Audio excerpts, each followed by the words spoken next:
Well, after sitting idle last Friday night, the march through the 2020 season continues for the Davison Cardinals. Hi again, fans. Welcome back to DTV on Charter Channel 191 and live on YouTube at DTV.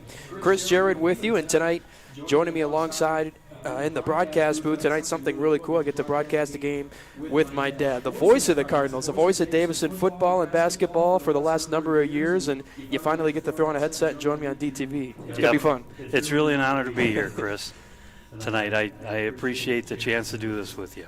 And it's going to be a good one, too, as the Cardinals 4-0, looking to keep it that way. As we mentioned, we continue to march through the – I won't call you Dad tonight, by the way, too. That'll be fine. We'll refer to you as Joe, That's just fine. to make things easy. But when we get home, I won't call you Joe.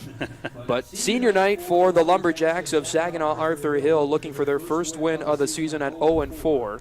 And we're just a few moments away. We had the senior night festivities for the Jacks. Cardinals were supposed to have that the last time out and host Saginaw Heritage for homecoming week. Would have been homecoming week, would have been senior night, would have been a busy night at Cardinal Stadium, and then it would have been the first night as well that a limited capacity would have been able to come in. So kind of a bummer that the Cardinals weren't able to do that. And this is Davison's first time out since the last time that they took the field against Harper Wood. So we will see how things go here from Arthur Hill Memorial Stadium. Just about set for kickoff. Cardinals there in white, and Saginaw Arthur Hill in their home blues. Blue and gold, the colors for the Jacks. A couple Saginaw Valley foes as the Cardinals sitting atop the league at 3-0, 4-0 overall. And Arthur Hill, we mentioned at the start of our broadcast, at 0-4, still looking for that first win of the season. A little rainy here this evening, Chris. 43 degrees. Perfect football weather. It is, Saginaw. too. Nice little chill in the air, and we're nice inside, though. We got the buddy heater going, and should be good. About set for kick. Almost 10 minutes past the top of the 7 o'clock hour. Looks like Jordan Pierce, the kick, a senior. And we are finally underway as he toes it, boots it all the way down to the Cardinal 15. It's going to be scooped up and returned. Look out. A nice return up the middle, and Jalen Murray Flowers, it looks, was finally dragged down by the kicker, Jordan Pierce, as you mentioned. And a little slow to get up is Murray Flowers as he was dragged down from behind and limping off on that left leg. Looks like he slipped on his way down to the right. Awkward tackle, too, as he was tackled from behind. So out will come the Cardinal offense, one of the best offense, should say, in the SVL Red so far. You look at the offensive numbers, 909 in the air and then almost 500 passing. And it leads the SVL Red with almost 1,400 total yards. Grand Blanc not far behind with a little over 1,300. And the two men responsible for that in the Cardinal backfield of senior Brendan Sullivan joined alongside Carter Kreiderman, the running back that's had an incredible season, also a senior for the Cards.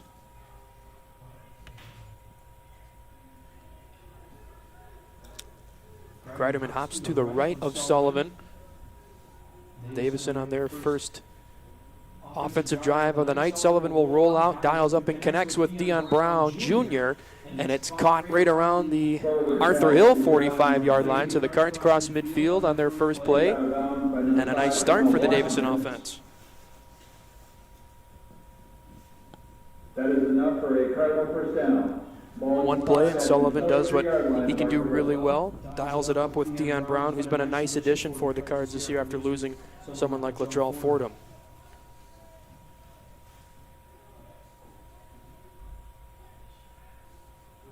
It was a little awkward not to say move those chains and first down Cardinal. Yeah, we can maybe get a touchdown Cardinals. Kreiderman takes it himself right off the carry, and a little bit of an awkward tackle again. That was Jordan Pierce. He'll play it all over the field. Wide receiver, quarterback, linebacker, also the kicker. Yeah, they got him listed as a few different positions out there.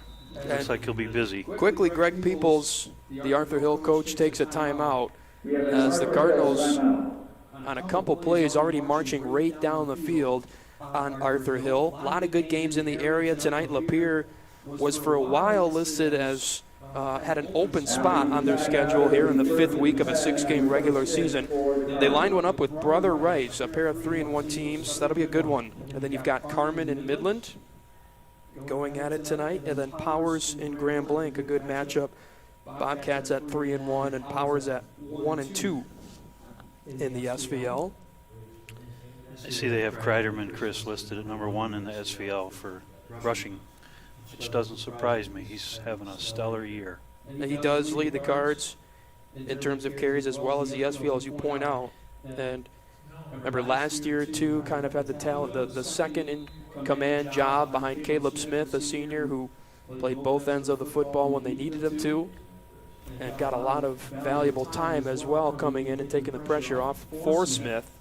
And you see it's rolled right over and taking care of itself this year. Kreiderman, 44 carries for 375 yards, 8 touchdowns. That's tops in the SVL. Ty Brodebeck, the quarterback for Grand Blanc, is responsible for 9, but only 1 on his own account. He's thrown for the other 8. So we break from our huddles. Jake Weingart's Cardinals back out. They've been marching right down the field on their opening drive. A little different here in the press box. We don't have our open windows, but might be thankful for that tonight. Sullivan going to let this one fly to the far side. Heck of a catch by Brown. Brought it down for the Cardinal touchdown. And look who's the first to meet him. Sullivan dials it up over top to get the Cardinals on the scoreboard first. That was an outstanding turnaround jump catch. Beautiful catch by Brown. And let's talk about the throw, too, for Sullivan to put it in a spot that only Brown can make a play on. On the run. Beautiful throw. Yep. So just 3 plays for Davison. They worked their way right down the field. Had a great throw and catch from Sullivan to Brown. And then a big run by Kreiderman right up the middle. And then what do we have here on the extra point attempt? Haven't seen this yet this year. This is new to us. I don't think I've seen this ever. That's Unger standing with the line, and now everybody in motion. Hopkins is set to kick. Whoops. Almost jumped early. Wow, he drilled it. Good boot. That soars over the track all the way back to the chain link fence. That's a good 40 yards behind the end zone. But the Cardinals don't take too long. They march right down the field on the Arthur Hill defense, and they put it on the scoreboard first. A little over 11 minutes to play in quarter number 1, and Davison with a quick 1-touchdown lead. Give a little peeps out to number 8 there, Ray Sturgill, on that hold. That snap was a little hot, and Ray handled it well, set it down. Ray is a great kid. I coached Ray in baseball. Great family, great parents, good athlete. Glad he's here. That'll give you some points as well. A little snap, especially as the backup quarterback in that spot. Might see Ray get some reps there, leading the Cardinal offense tonight before the night's over, hopefully. So the Cardinal offense up to the task. They go right out on the field, 3 plays, and march down the field and score. After, should say as well, an impressive return by Jalen Murray Flowers. That set the Cardinals up at the 45-yard line. Now the Cardinal defense going to take the field, and we'll see how we do. Hopkins set to boot. Lines it up on the far hash mark on the 45-yard line. Hopkins got his brace on tonight, I see. Doesn't seem to impair him too much. There's a low liner. Bounce all the way to the 15 and be spotted. And a return going to be taken by Jack number 6, Isaiah Wilson. Doesn't get too far, but good position right past the 25-yard line where Arthur Hill will have it first down and 10. It's been a struggling Arthur Hill team the last couple of years. Certainly haven't been up to par of what they were back in the 1990s and even before that. Trying to get back there as Greg Peoples, the head man for the Jacks.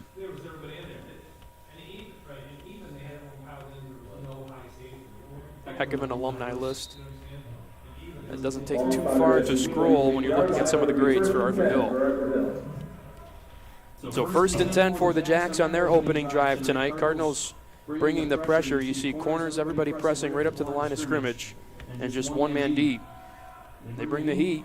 Jacks put it right back to him, and a strike over top that's incomplete. Intended for Jackson there. And in coverage for the Cardinals was number 3. Pass intended for 3, and 3 there for Davison, Tavion Warren. Sure that Jackson will be getting some looks here tonight, Chris. He was He was their Pierce's number one target during their warm-up, and they came right out with it here early. Especially when the Cardinals do, when they press you outside, little quick routes like that, try to get it out of the hands quickly of Jordan Pierce. It's going to be the objective when you've got the Cardinals coming after you. Not a lot of time to work with in the pocket. So Pierce has 2 options out to his right and 2 stacked near to his left. He'll give it, though, and nothing going up the middle. Actually might have gone backwards after the whistle went, and it will. So 3rd down and long after the play goes in the wrong direction for the Jacks. Everybody involved there for the Cardinals, it looked like. Maybe Ray Lee first there. Stop for 2-yard loss. It'll be 3rd down. Good to see number 95, Will Watkins, out there again. Pretty dominant on this end. Looks like we got number 14, Ray Lee, out here on coverage. Looks like the same formation the Jacks had the previous play. Now a man in motion this time. 3 options to the right for Pierce, and he will sling it to his right. It's going to be caught by Wilson and is quickly put to an end as he gets back, I believe, to the original line of scrimmage at the 25-yard line. Quick 3-play drive for the Jacks that will likely result in a punt as both teams change formations. Number 5, Landon Kish, another great young man on the coverage there for the Cardinals. Pierce will punt for the Lumberjacks. So we see quickly that Arthur Hill trying to get guys involved out of the backfield in motion, quick throws, whether it's coming on little slants over the top or in screens in the backfield. They try to run it. You saw what happened. Not a lot going on. Oh, almost blocked. That one spotted just past the 40, and then after a bounce, we'll head. Looks like we got a flag near the punter. Kick right back at the 13, 14-yard line. Flag on the play. Let's check in with our officiating crew and see what we've got. As that one was right back in the area where the punter would be. Oh boy, that's going to be a roughing the kicker call against the Cardinals. I seen that, Chris. I know we call him a kicker, but the punter. But he got hit there. It's going to help out the Jacks a little bit here. Well, it'll give them a first down after the yardage is tacked on, so the Davison defense will come back out. Lumberjacks a first down. But good stuff that we've seen out of the Cardinal defense so far. The job is asked to do it again, though, as it'll be moved all the way up past the Arthur Hill 40-yard line, right around the 41. Clock continues to tick. We don't have a clock for you tonight, so we'll do our best to update you on the time, as we've got 9:11 left in the first quarter. The main scoreboard for the Jacks no longer works, and it's been here, it looks like, as long as the stadium has. A few years on that clock for sure. And so they've got a smaller one underneath it that's running the time, and we can see it, but it wouldn't be as do any of us any favors as the bigger one would be. A lot of history in the stadium, Chris. Yeah, there is. It doesn't take long to see it, too. You look up at the scoreboard and you see the districts, regionals, and state titles for the Jacks. This high school and the Saginaw area in general, the history of athletics that's packed in this town. So a quick throw for Pierce, tipped and out of the hands of Wilson. And the Cardinals wanted a live ball, as it looked like it was right teetering on the edge of if it was headed in forward or backwards direction. And I do think that it was just in front of Wilson enough to be an incomplete pass. I'll tell you another Cardinal I'm impressed with this year, Chris, is number 9, Carter Harriman. Great young man, good athlete. Seems to be doing very well for us this year. It's good to see him out there for the Cardinals. When he's hopped right in a backer position where the Cardinals are moving on into a season with no Logan Pasco, with no Jay Davison, and so a lot of opportunity for someone as capable as Carter Harriman, as you mentioned. Has a bright future in Davison.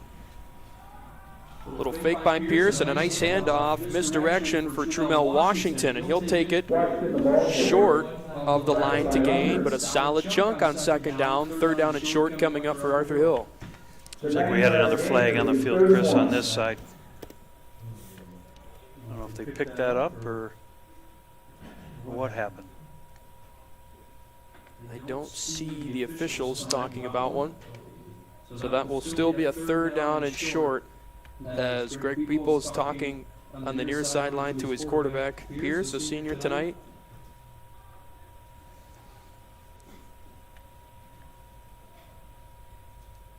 Jonathan Jackson will check out for the Jacks. Not the normal sound that we would get if we'd have windows open with fans nearby. We're up in the press box here tonight. A little different environment for us, but very comfortable. Yeah, comfortable is what's important here, especially as we get later in the season. We start playing these playoff games in late November, December. Give up the middle, and 44. right through the line for the Jacks is Elijah Claudio. Looked like he's listed as a lineman, but looked like it was more of a fullback spot, and followed his blockers right up the gut, and it's enough for an Arthur Hill first down. So after a quick what looked like a three-play drive and then the punt, the penalty keeps the drive going for Arthur Hill. We've seen penalties be an issue for the Cards this year so far.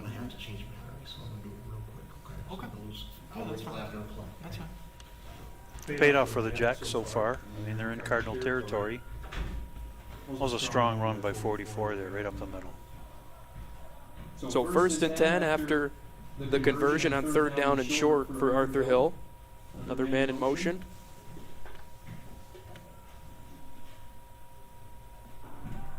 Pass is tipped over top, and a penalty marker here again flies on the near sideline.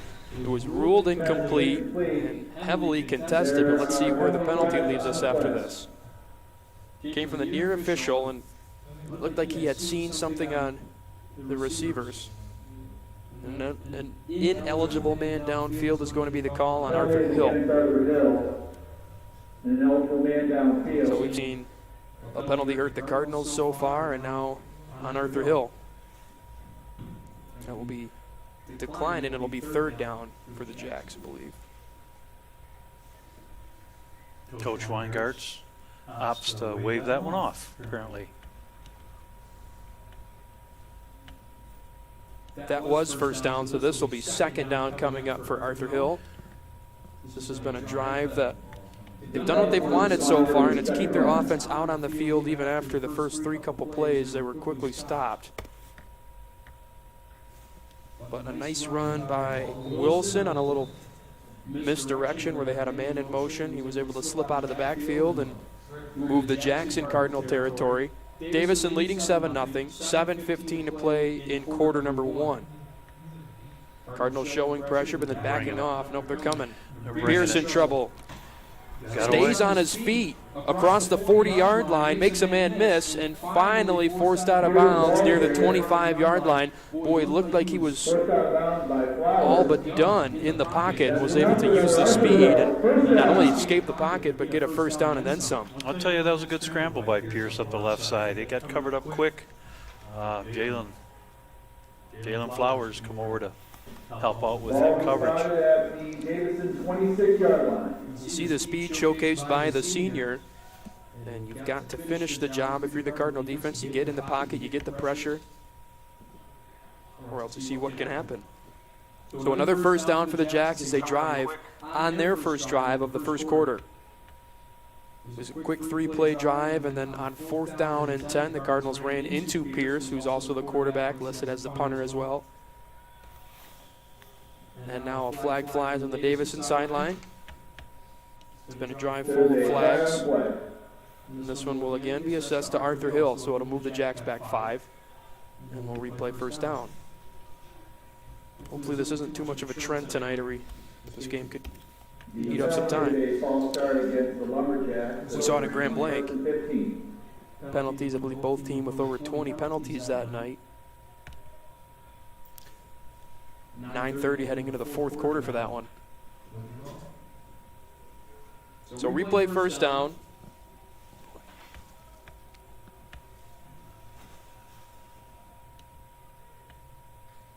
Just passing the 7-minute marker in the first quarter. Trying to bounce it to the outside is Washington, and he's dropped. Officials come in and are trying to blow it dead.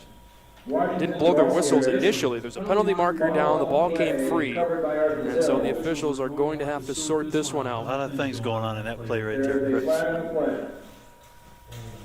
Another holding call on the Jacks up front. Penalty is holding against the And Lumberjacks. Washington was whistled down in the backfield, so would be surprised if this one moves them back even further. You know, the Jacks came right out with that pass into the middle. They have not been that aggressive since then. They've been a little short passes on the sides, a couple of short runs up the sides. They do have some scramblers, though. They get in the wide open field. It's Davison's a little challenged on that running game.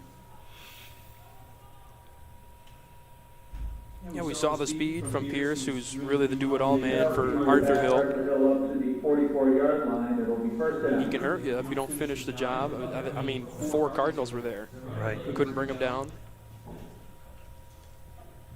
But Saginaw Arthur Hill in the toughest spot they've been tonight, as the line to gain is in between the 25 and 30 yard, or I'm sorry, the original line of scrimmage is in between the 25 and 30 yard line. They've got to get to at least the 15 to try to convert. So here's first down and very long. Pierce in trouble. He'll keep it himself. Makes a couple men miss and fights his way past the 40-yard line. And boy, when he's in a tight spot and he keeps it himself, it can be very dangerous because you see how shifty he can be so far. He is very shifty. I'll tell you, one of my favorite guys out there, great kid, good student, Mr. Harry Unger, was on his tail, and he got away from Harry on that, and that's not easy. It's a little choppy on the other end. Just Now I'm over line. That does not happen very often with Mr. Unger. 2,500. That's crazy. Drop it 50 and just apply it, see what it does. The ball's just past the 40, so after a long delay of first down, we finally got second down coming up. We did it a ton last year. Just see what that works. Okay. Less than 6 minutes to play in the opening quarter. Cardinals lead it by a touchdown. Just took them 3 plays to work right down the field and score. It's about a 30-yard pass from Sullivan to Brown. Here's Pierce looking to throw. Dials it up over top, tipped, and a flag's going to fly in as it looked like Warren got to his receiver, Jackson, just a bit too early. 3 on 3. That'll be a good matchup, too, as Jackson is listed as a wide receiver, tight end, a backer, and a defensive end. Just a sophomore. I tell you, he's got a body, too. He's does. a big young man. One of 3 sophomores, as this Arthur Hill team is heavily ranked with upperclassmen. But another Davison penalty is going to hinder them from getting their defense off the field as this drive continues. Good job by Warren. I mean, you do what you're supposed to do when you crash in on the intended receiver, but got there about a split second too early and bumped into Jackson as he was going up for the grab. So this is a 15-yard penalty, and it'll make this second down a little more interesting, as I believe they will reduce second down. It was first down and about 25 minimum. So now second down and make it 7 coming up for the Jacks. 5:35 to play in quarter number 1. This is the first drive for Arthur Hill. It started back at about the 10-minute marker, 11-minute marker, so almost 6 minutes has gone by as the second down pass is incomplete, third down coming up. It's been a long drive. If you think how long ago we were back here, quick 3 plays for the Jacks, and then the running into the punter penalty. That Jackson does have some good numbers, Chris, in the SVL for receiving. He's got his name in there with some of the other best, so he must be one of his favorite targets for the Jacks. He'll be put to the test tonight as the Cardinals defense is tops in the red division. They've only allowed 338 rushing yards this season and 388 passing yards through the air. Total of 726, and that's the fewest in the red. So here's third down and 7. Pierce will dial it up to a wide open man in Wilson, and he's going to slip off his tackler and find the end zone for a touchdown. Cardinal defense and some penalties left them out there far too long, and the Jacks respond to the Cardinals' opening statement and an extra point away from tying this ball game. 5:23 to play in the first quarter, and Pierce was able to find Wilson basically wide open over the middle. That was a crafty little move right there in the middle. One little sidestepped and straight up to the end zone.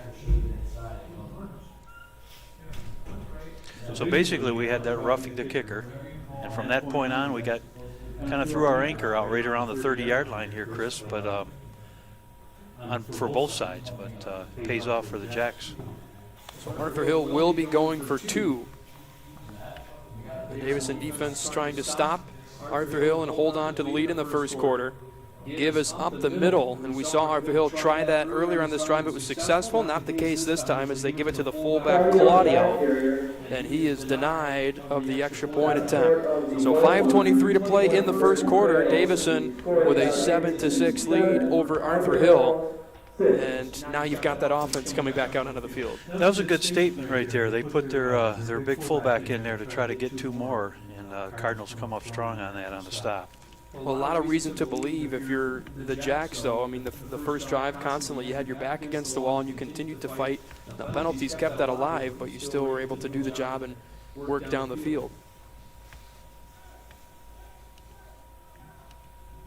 So score for score as these two teams going at it, equally matched through about 5.5 minutes, 6.5 minutes in the first quarter. 5:23 to play. To start the ball game, Arthur Hill kicked to Davison. So to start the third quarter, it'll be Lumberjack basketball when we get, or football when we get to that point. This will be a heck of a basketball game too between these two. Jack's always a good squad on the hardwood. Absolutely. So we have Pierce as the kicker as well. Yep, really the Swiss Army knife for this Arthur Hill team. We've seen him offensively, defensively, and here on special teams. Got a good boot. This one an end-over-end kick. I believe Kreiderman will come up and field it. Just works his way right up the middle, breaks the 40-yard line. Shy of the 45, though, and again a solid starting point for the Cardinals as Jalen Murray Flowers did it the first time for Davison and was spotted around the same spot. So after Kreiderman's return, it'll be 1st and 10 Cardinals at their own market 42-yard line. Looks like where the officials are lining up. Good spot for Brendan Sullivan and his Cardinals to take over. 42-yard line. Took 3 plays the last time out. You see that safety that's deep is almost 20 yards off the line of scrimmage. Kreiderman up the middle, follows his blockers, bounces to the outside, works his way into the secondary down the far sideline, and is finally tripped up right at the Arthur Hill 10-yard line, maybe a yard or two inside of it, and a heck of a first run for the SPL's leading rusher, Carter Kreiderman. Looks like Washington caught up to him pretty good. Chris, come over and close that run. Strong run by Kreiderman. Cardinals want to keep the foot on the gas pedal, and they hurry up to the line, and head coach Jake Weingart says keep it on going. Would be surprised here if Sullivan fed the senior again, and he does. Kreiderman bounces, patiently drags the pile right down to the 10-yard line. Tackled by Stevens and Baldwin. 2nd down and short upcoming for Davison. See Kreiderman's out. Warren just came in. Well, the senior certainly did his job and got the Cardinals knocking on the goal line here, certainly close. Sullivan with Warren in the backfield. Flag flies on the near sideline. Tavion Warren is tackled near the line of scrimmage. Let's see what the penalty is, though. There's a flag on the flag. Cardinals started early. Someone must have moved up front before The penalty is the against snap. Davis. That's the first offensive penalty that we've seen on the Cardinals tonight. A little too quick. Yep.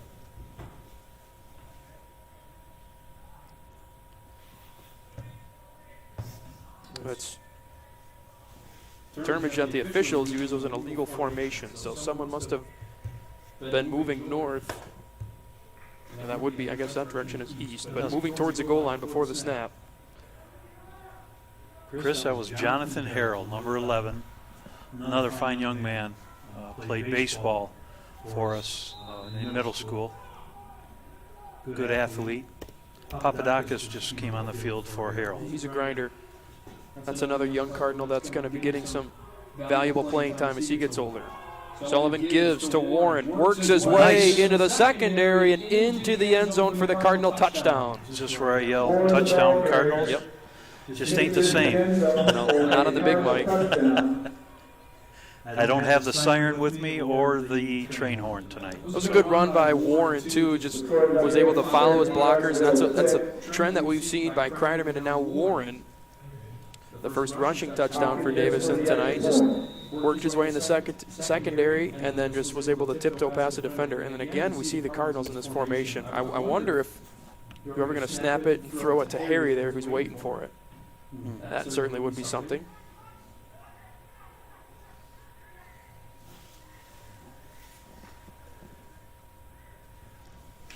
Here's a snap. Flag flies as Hopkins' kick is up and good. And another penalty marker down, this time on the extra point attempt. And it'll go against Davison. A lot of penalties in this first quarter so far. We really haven't had either team had too much of uninterrupted time offensively without a penalty marker being thrown. So Hopkins will move it back, and this is no issue for him. I mean, we saw him setting up around the 30, 35-yard line in his warm-ups. Gabe's got a very, very strong leg. Yep. And now another penalty marker is going to fly as we got an early jump up front by Ezekiel Stevens. Senior tried to get in there and block it. We have another penalty. This one against Arthur Hill. Seems like there's been a lot of that this year on the extra points attempts. Movement.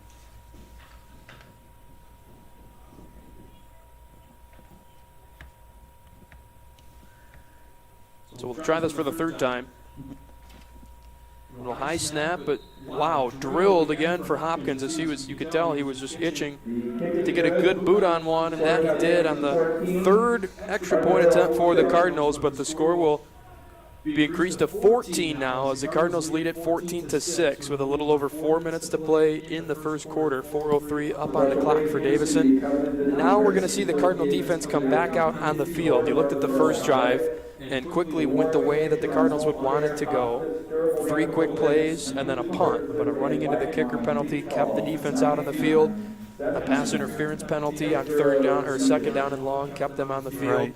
Got to clean up the penalties and try to get your defense off the field when you feel like they did their job the first time around. But the penalties keep you out there. Jacks are ready for the kick, and the Cardinal kick team comes on out. Next week's matchup for the Cardinals, they'll keep it on the road, and this time they'll close it at Lapeer. You remember last year's regular season finale for the Cardinals? It took overtime to decide that between the crosstown foes of Davison and Lapeer. That one did not go the Cardinals' way, but they would have their revenge against Lapeer 2 weeks later in the district final. Got number 16, Luke Milenich, over here on this side, Chris. Great kid. Good parents. This kid knows how to hit. I've watched Luke hit for a few years now, even in the youth football programs. And I'm glad to see he's out there. Hopkins is set to boot. Again, keeps this one on the ground. It'll tumble all the way to the Arthur Hill 20. This is Wilson working his way up the middle before the Cardinals get to him and stop the return around the 26-27 yard line. Good return for Arthur Hill, where they'll have it first down and 10. More what we were saying back on the Cardinals and Lapeer matchup. DTV will be broadcasting that game next week to close the regular season as the Cardinals trying to put an end to Lapeer, winning back-to-back SVL Red Division titles. Chris, you know that number 9, Carter Harriman. He seems to be always around the ball. Got right in there on that. That was a good tackle by him. Cardinal defense back out onto the field as you might feel like they're trying to get some revenge here in this Arthur Hill offense that was able to work right down the field on them. And Pierce in trouble after what looked like maybe a broken play. He faked to give up the middle and then had the pitch option, but just decided to flow with the traffic up the middle because I think it could have been negative or even worse if he decided to pitch the football. So instead just followed his fake up the middle and got some solid yards out of it. That Cardinal defense, that Cardinal front four will get to you quickly, especially with Unger chasing you down from the opposite line. Unger's been getting double teamed a lot to start this ball game. They give to 44. There he goes. And that's Claudio again, but the Cardinals wash it deep in the backfield, and a loss on the play is going to bring up 3rd and long for Arthur Hill. Officials come in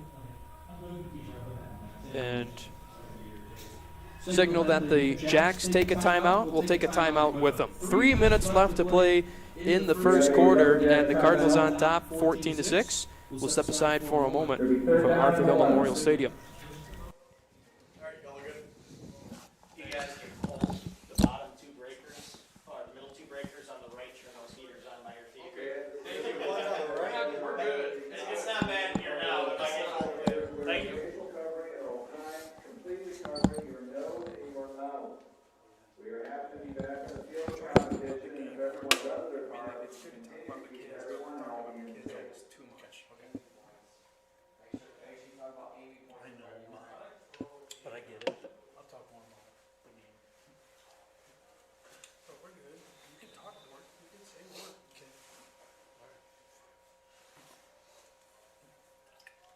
You ready, Ryan?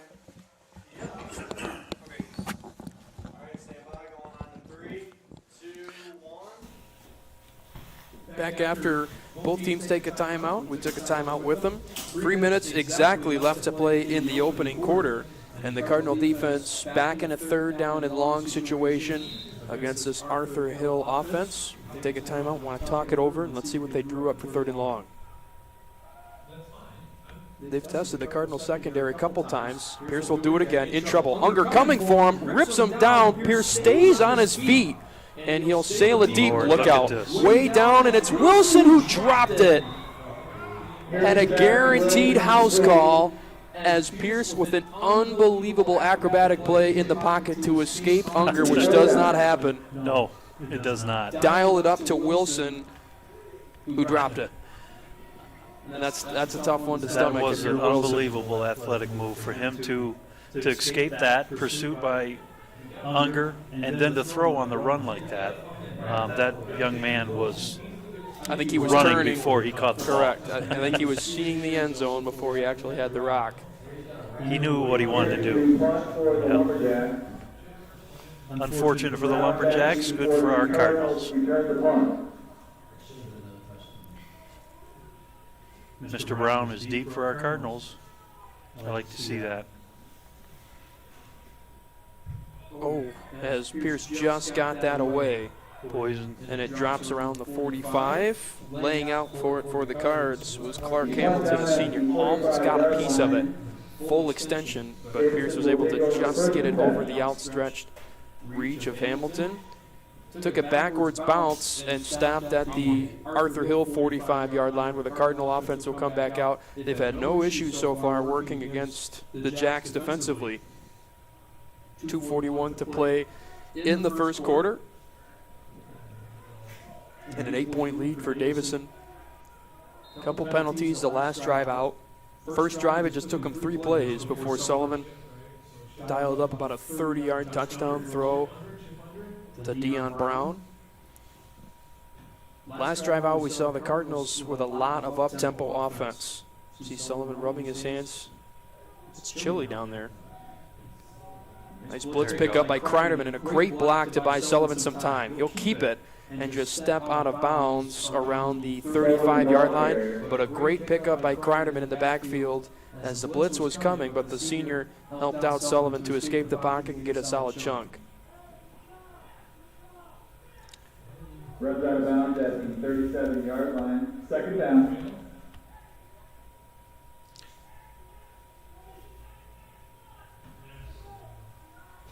So the Cards don't huddle up. They stay ready at the line as Sullivan has 3 stacked to his near left side, and it's Brown all alone to the right. Here the Cardinals stretch it out a bit. Kreiderman to his left. Sullivan rolling to his strong side. Thrown and caught by Pizzala. Stiff arms Pierce and is forced out of bounds inside the 35, mark him around the 33. It's enough for a Cardinal first down. Good reception by Peyton. Like to see that. He's always had good hands. Peyton was my quarterback in youth football, and he comes from a good line there. His dad's worked with him quite a bit, I know. So he knows the game well. He's got good hands. It's been a huge plus for our Cardinals.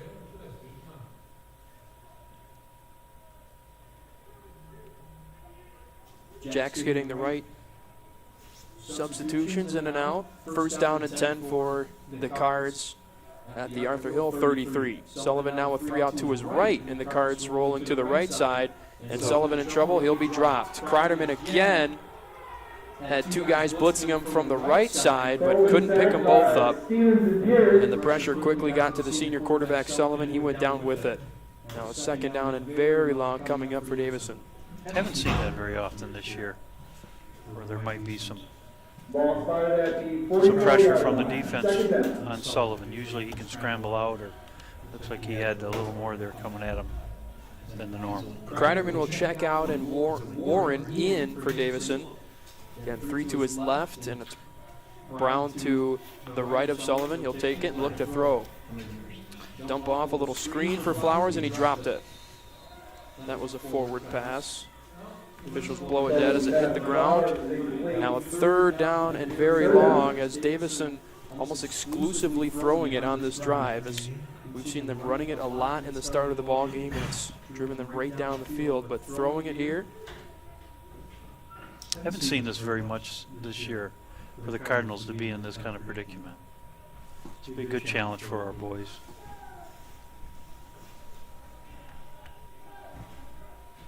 Yet Sullivan gets sacked as he was rolling to his right, and about 3 Jacks got to him, and you saw him not even try to throw it away, just kind of didn't want to risk a fumble, just went down with it, and then Jalen Flowers with a little screen on second down and long and dropped it. So the Cards in a third and long situation.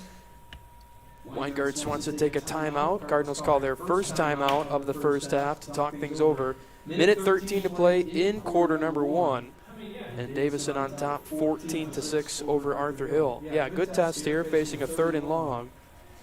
And you could try to, I think, just dial something up over the middle, put someone in space. And the screen option wasn't bad. It's just, again, Jalen Flowers should say, caught it and was starting to turn the other way before he had it. Tipped right off of his fingers and fell to the ground. So let's see what the Cards dialed up on third down and very long, about 20 to go. They're ready. They're on the line. Arthur Hill breaks their timeout, trying to see if they can get the job done on third and long. Everybody backed off. You see cornerbacks giving the Cardinal receivers outside a lot of cushion. Sullivan will let it fly. Brown pitches to Flowers. He's got the first down, makes a man miss and fall right over. And Jalen Flowers takes it to the house for a Cardinal touchdown. Little hook and ladder action for Sullivan. Dials it up. Brown caught it, just tossed it to Flowers, who ran right past him. And then one little jab step made his defender fall right over. Nice little move. I don't think we've seen the hook and ladder out of the Cardinals, have we? I don't think so. I do not recall that. We just did. We have now, and it puts the Cardinals on the scoreboard after a drive that looked like was certainly in some trouble. Sullivan does what he can do best. Lets it fly to Brown. Looked like a quick little route, and you could see it lining itself up as Flowers was running to the left shoulder of Brown. And it worked to perfection for the Cardinals. They convert on third and about 20, find the end zone again. Blow this one dead. I wish you could just decline it, as Hopkins is just using this as practice. Yep. Making sure he stays dialed in. Oh, it was the Cardinals that moved. I thought someone jumped up front for Arthur Hill, but must have been a Cardinal that flinched early.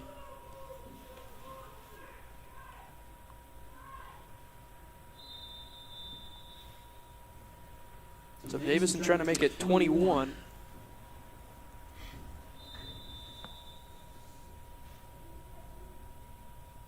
Arthur Hill responded to the Cardinals' first touchdown with one of their own on a drive that took almost 7 minutes. Hold by Sturgill, and the boot from Hopkins Boy, I'll is tell way you. up and good. I'll tell you, he's got a Or leg no one tonight. missed it. I thought he drilled it. Yeah, he looked a little wide, but he's got the depth tonight. He's doing well at kicking tonight. It certainly had the distance. It was just the accuracy that wasn't on for Gabe Hopkins. As he's been drilling them, but couldn't get that one to stay in between and split the uprights. So 1:02 left to play in the first quarter, and the Cardinals lead it by 2 scores. 20-6 our score from Arthur Hill Memorial Stadium. So, Christopher, you think the Am I in trouble? No. I would like to mention the fact that how the Cardinals are lining up on the extra attempt. We have not seen that. I have never personally seen that in the time that I've been covering with Coach Weingarts and whatnot.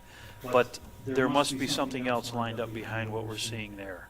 As you had mentioned earlier, they might have a little bit of trickery there that we might see later on in the game here. But definitely that's a new setup for the Cardinals. Well, what's interesting of the formation is you've got all your linemen there, and then you've basically just left here is your long snapper, Sturgill and Hopkins, your place kicker and your kicker. Right.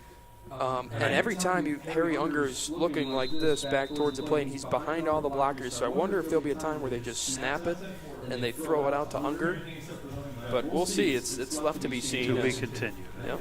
Low bouncing kick that's scooped inside the 25, and everybody getting to the football in the Cardinal kick team. Christopher, now that's what we call tackled by a nest of Cardinals. Yeah, right at the 25-yard line, and no room, but out will come the Arthur Hill offense. That's been the shining point for Saginaw Arthur Hill here in this first quarter, as we're inside a minute to be played. 20-6 the score for Davison. But the last time out looked like Davison was doing the job, and it was 3rd down and long. Pierce was being wrapped up by Unger. He used his hands and almost looked like a cartwheel that he did, stayed on his feet, threw it up over top to Wilson, who was 35 yards down the field and had all but a touchdown secured, and then he dropped it. So we've seen some fight out of this Arthur Hill offense. Snap on the ground for Pierce, and not a lot that you can do with it there. Here's the Undertaker.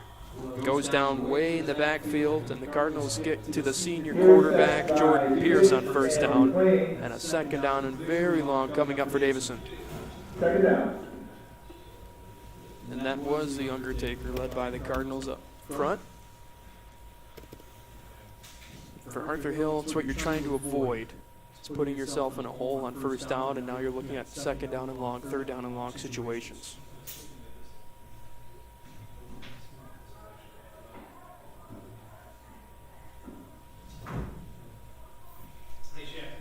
Three receivers out to the right for Pierce, stacked up.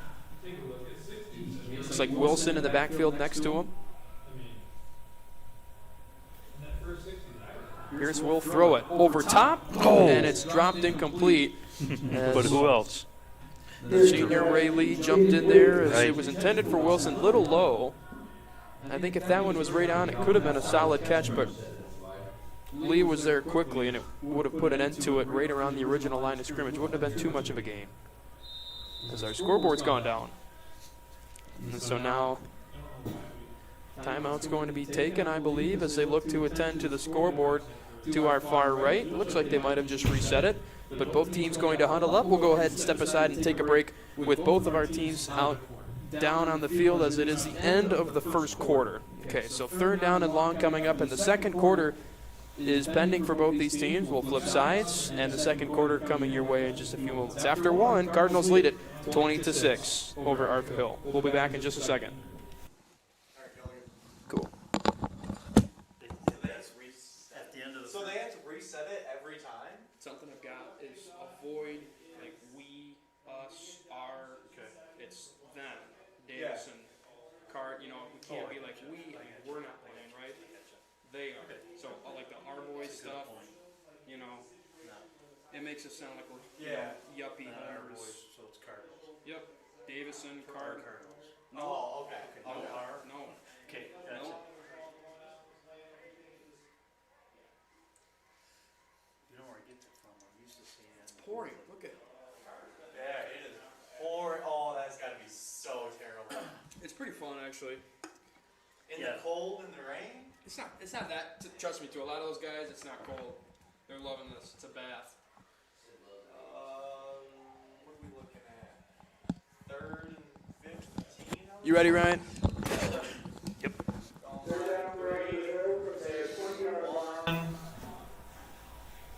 Fresh 12 minutes up on the scoreboard as we're set to begin the second quarter, and the rain is now flowing nicely here in Saginaw, Michigan. Deep pass over top, and it's incomplete as somehow a man was able to slip behind. Looked like it was Darren Rowe, the senior receiver. Slipped behind 2 Cardinals and got in the secondary, but Pierce just quite didn't have the arm to get it to him. And in this rain, makes it no easier. So 4th down and long coming up for the Jacks. They'll boot it away.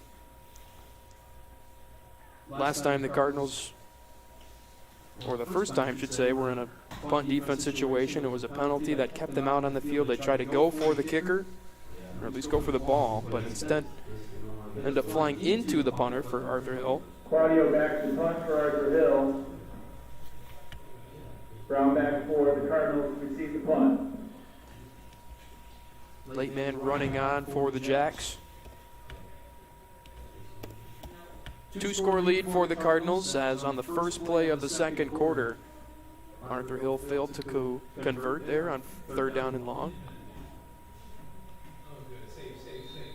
So penalty marker flies. Well, on the near sideline we had a Jack talking with an official. They were talking about something, but then a late penalty marker flies, and early movement for Arthur Hill. So that one came from the back official. Penalty is a false start against Arthur Hill.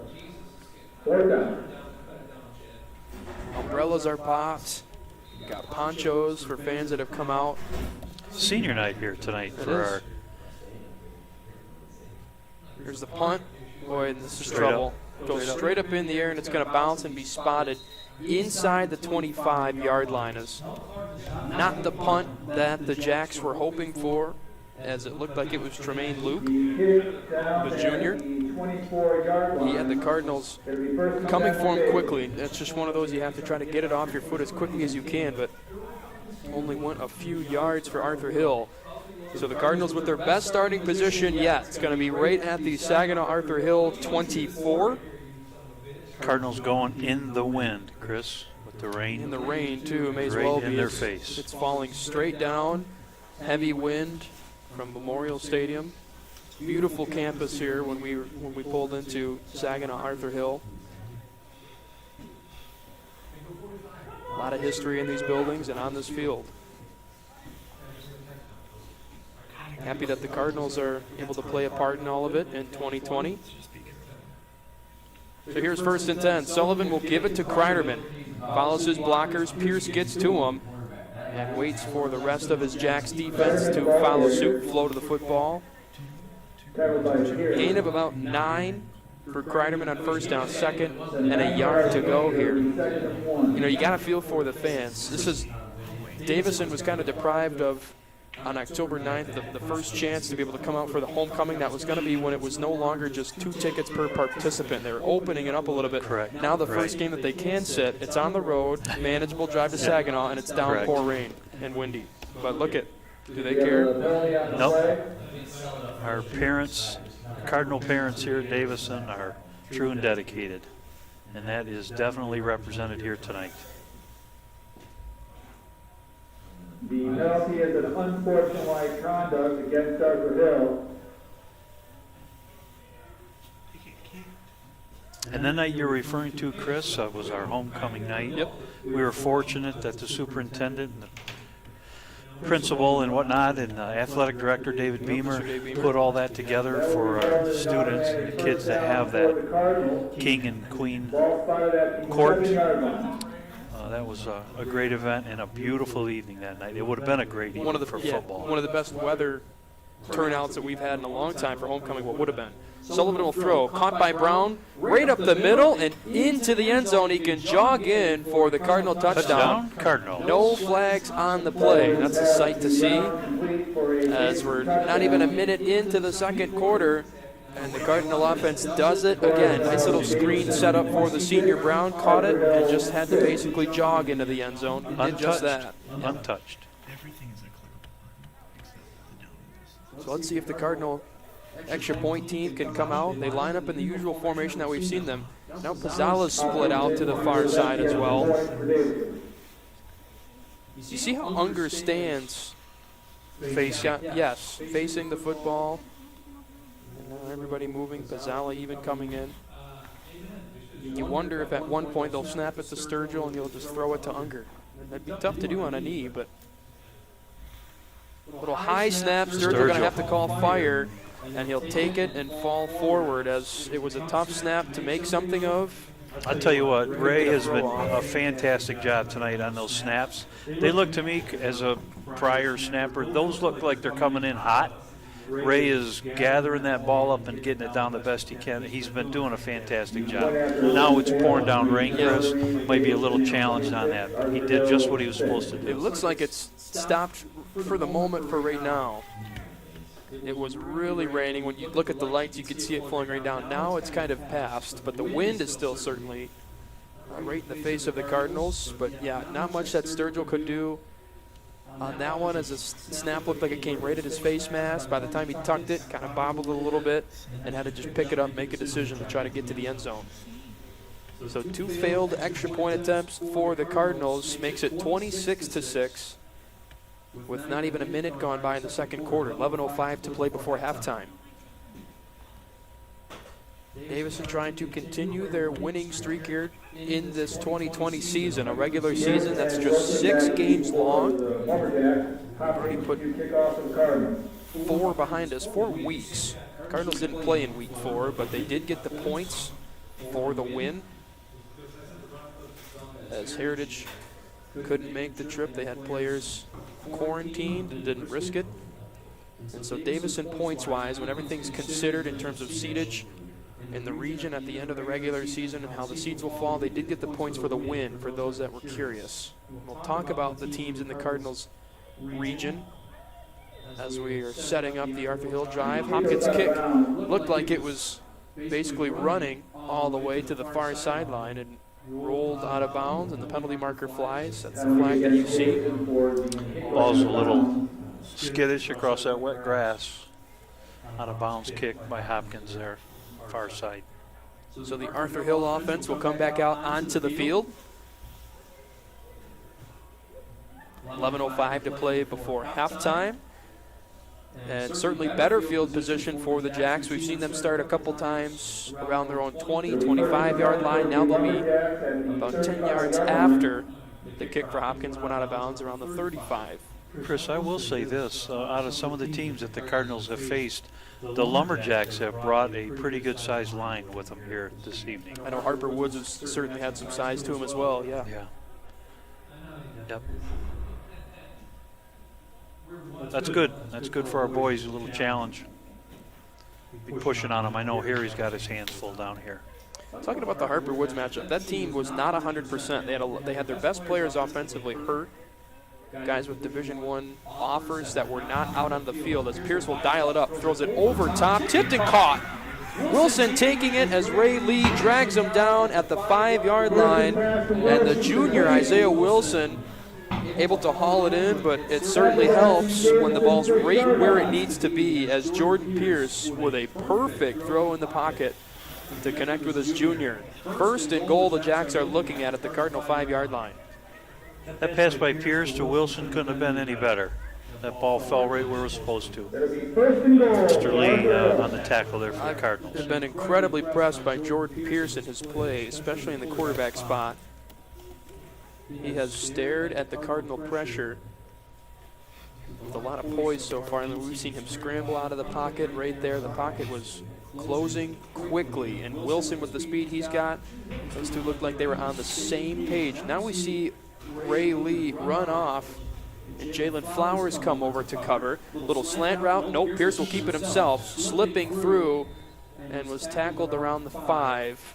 What looked like the senior could tuck it and run. Unger came in and closed it quickly as Harriman came out of the pile as well. Also senior number 5, Landon Kish. Landon has the talent to cover up the ball as well. Fine job by Landon. Interesting as Lee coming off. Lee possibly a little more speed than Jalen Flowers, but more size course. They call him Little Jalen. They call Jalen Murray Flowers Big Jalen. But size-wise, when they stand next to each other, it's the exact opposite. Look at the backfield. There's Claudio in there, the fullback. Little jump throw, and Flowers couldn't haul it in. It was right in his basket, a little off to his left, and couldn't secure the pick. And so now it'll be 3rd down and goal as what looked like would be a scoring drive for Arthur Hill after that reception to Wilson. Pierce had to get rid of that quick. Saw a little jump throw for him, and was certainly a risky one as it was right at Jalen Flowers. Good spot for the Cardinal defense to be as their 3rd down and goal at the 5-yard line. One of the best things that we had seen out of Davison last year was how resilient they were with their backs on their own goal line. It's going to be a good challenge here up the middle. I know number 15, Riley Henderson, right there in the middle for the Cardinals. See if he can hold his ground. Wilson, the man in motion. Pierce will take it, trying to work up the middle, and there's nothing going. Might have slipped past the line of scrimmage, but is going to be spotted right around the 5-yard line. So after a 1st and goal from the 5, the Cardinals now force the Jacks in a 4th and goal from the same spot. Looks like Henderson did just that, too. It was right off his side. He stood him up good. That's what we need. No gain on the play, 4th down. Cardinal defense tightening up as Elvis Mackel Jr. He is a standing junior, but he's got a junior in his name as well. He's listed as a wide receiver, tight end, linebacker, comes in to add a little more size to this Arthur Hill offense. Pierce jogging back onto the field after having a quick chat with Greg Peoples, the head man for the Jacks. Here's 4th and goal. Mackel, the man in motion.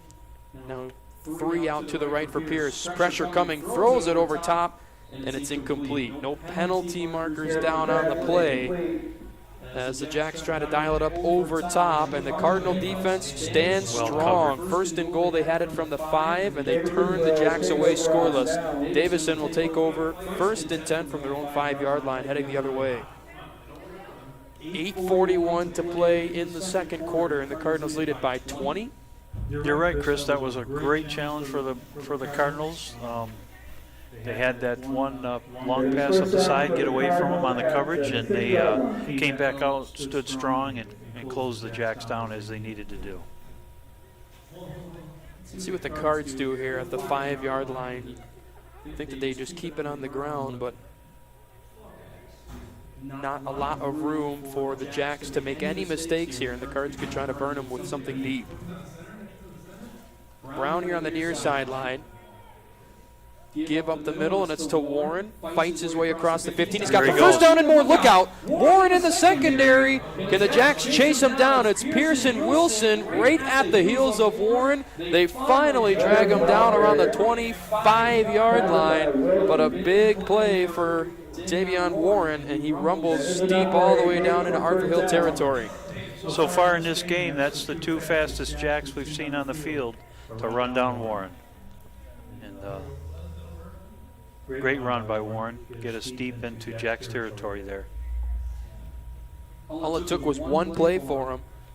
A nice burst of speed, shed a couple tackles as well. You've got to finish the job on someone with the size of Warren, who will head to the sideline, get a breather after a run like that. And no breaks for this run defense for Arthur Hill as Carter Kreiderman back in. I like having the idea of Brown out here.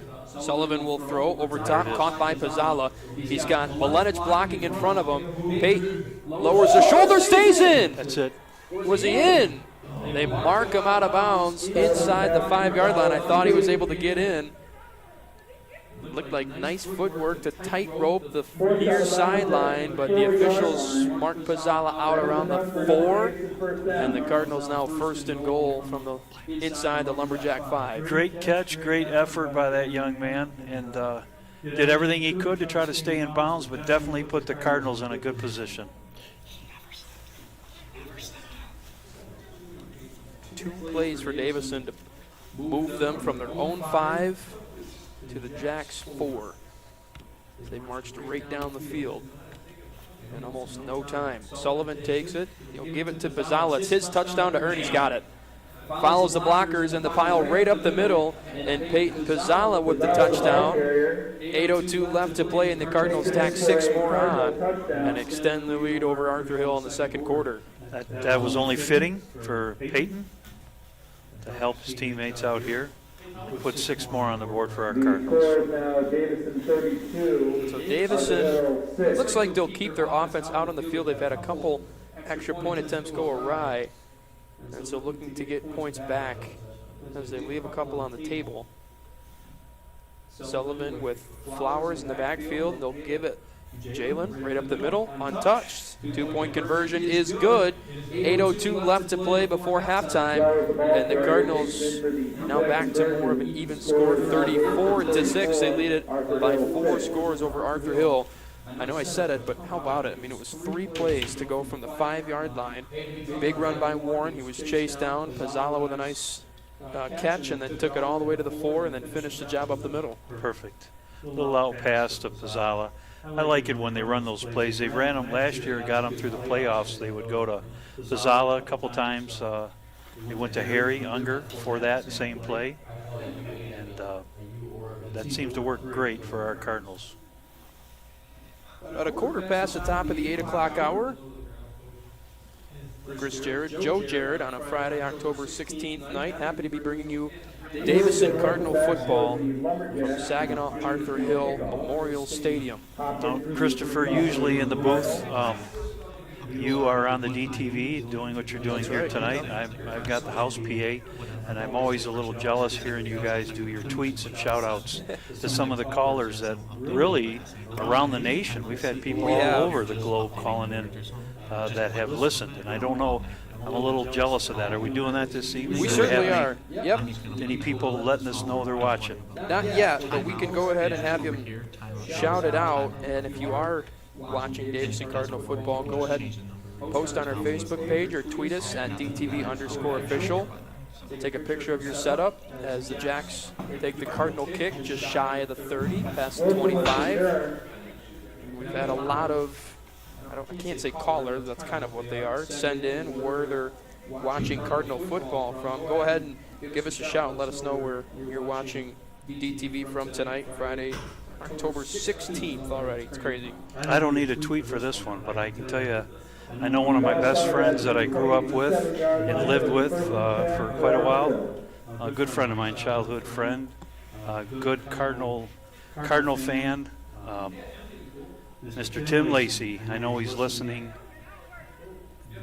tonight up north at his cabin with his girl, Teresa. So we appreciate you and listening into Cardinal football here this evening. I was trying to show you. Shout out to Said Mr. father Lacey. and son duel sounds good. I see that. Yep, thank you. So Tim's tuned in. Pierce in trouble. And it's tough to break out of that one as the Cardinals get to the senior quarterback and drag him down around the 23-yard line. Ball came loose there, Chris, and the first Cardinal out of the nest, number 5, Landon Kish, senior, and wrapped up by the rest of the Cardinals on the takedown. Well, it will just be second down coming up as the Jacks must have hopped on it if it was called a loose ball. But again, you're noticing a trend on first down. Again, a loss for Arthur Hill. They move backwards as the Cardinals sending pressure. We saw Arthur Hill offensively on their first drive go the distance and score. They've shown signs of trying to repeat that, but it's been tough keeping it consistent for Arthur Hill. Kish pressuring, coming in from the outside, thrown over top, and this is going to be incomplete as Murray Flowers was there, kept it tight. Heck of an effort by Wilson.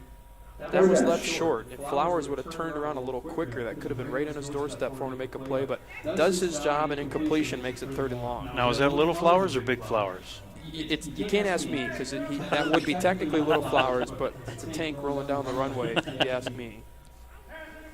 For a sophomore, he's got a good body on him. He's a good, strong kid. Plays both ways, but plays basketball as well. We've seen his skills on the basketball court as well. He's a good athlete, young, quick, strong. Glad he's here tonight. So here is 3rd down and long coming up for Arthur Hill. 7 minutes exactly left to play in quarter number 2. The Cards backing off a bit with the pressure. Not up front, though. They'll bring the front 4. Pierce jumping, throws, and it's incomplete. Had a couple guys in the area, and a late penalty marker flies in around the pocket on the 15, 20-yard line. I know Mr. Watkins was in there late.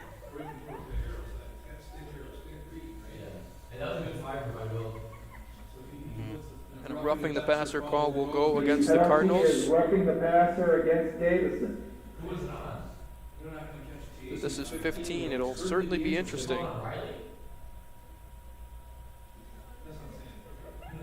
Because it looks like as it is right now, it's 3rd down and about 15. So let's see where this takes us.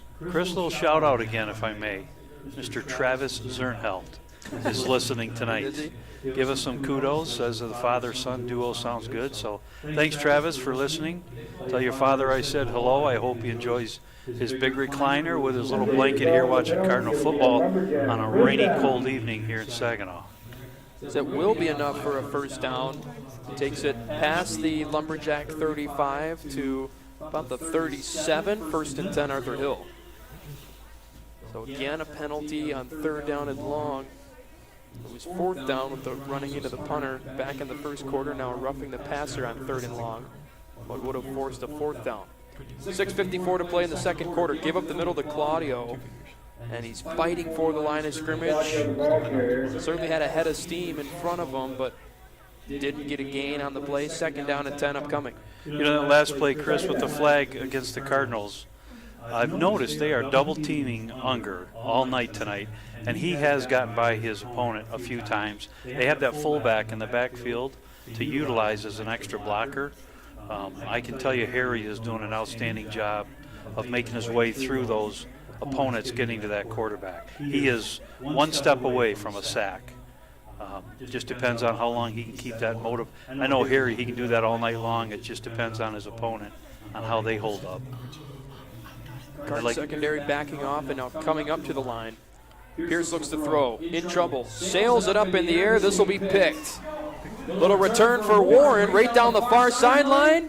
Can Pierce get to him? No. Warren steps into the end zone for the Cardinal touchdown. A pick 6. And the Davison defense makes another stand. 2nd defensive touchdown of the year. The 2nd pick 6 for the Cardinals this season. And this time it's Warren able to make it happen for Davison. His 2nd touchdown of the night. Good heads-up football by the corner to see that ball and take advantage of that.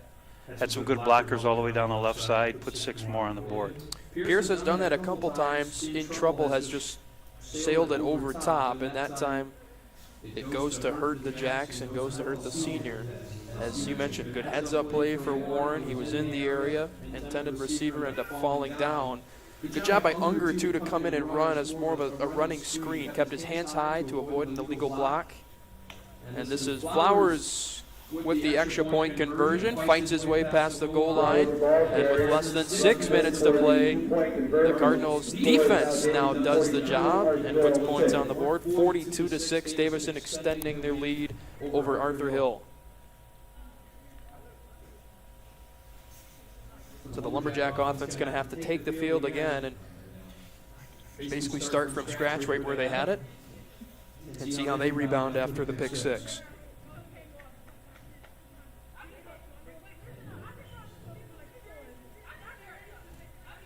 Coach has always done really well, Chris, at changing things up a little bit late in games when he needs to. He's very aware of that, put some clean jerseys on the field, give some of our underclassmen and young men who've worked hard to make this squad, give them an opportunity to get their playing time in and preparation for years to come for them. So Coach Weingartz does an outstanding job at that. Glad to see that here this evening. Shout out to Larry and Kim Dahl, who have tweeted into us a couple times this season showing us their setup from Mobile, Alabama, as they've watched Cardinal football a couple times this year. Mobile, Alabama. That's right, yep. And appreciating the coverage since they can't be in Cardinal country watching it live. Once a Cardinal, always a Cardinal. Yep, more than happy bringing them the coverage.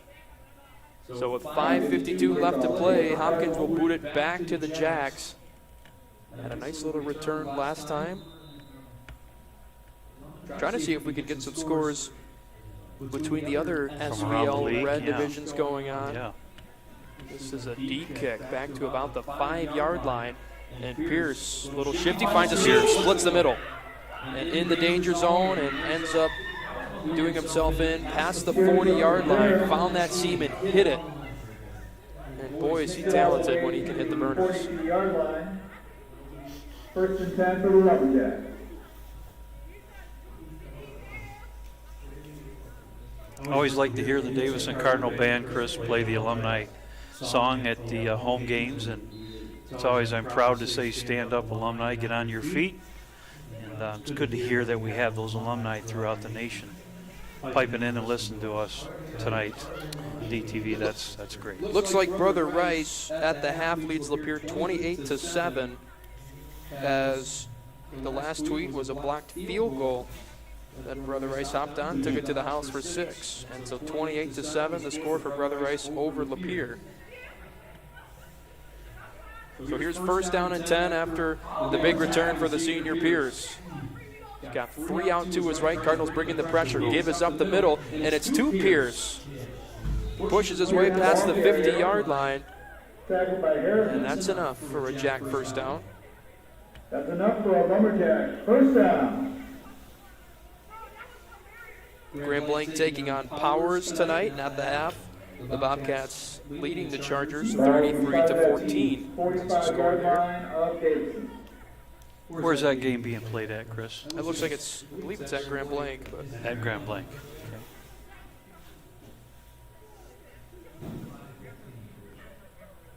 nope, that one is at Atwood Stadium. And so that's the Powers Catholic home turf. Correct.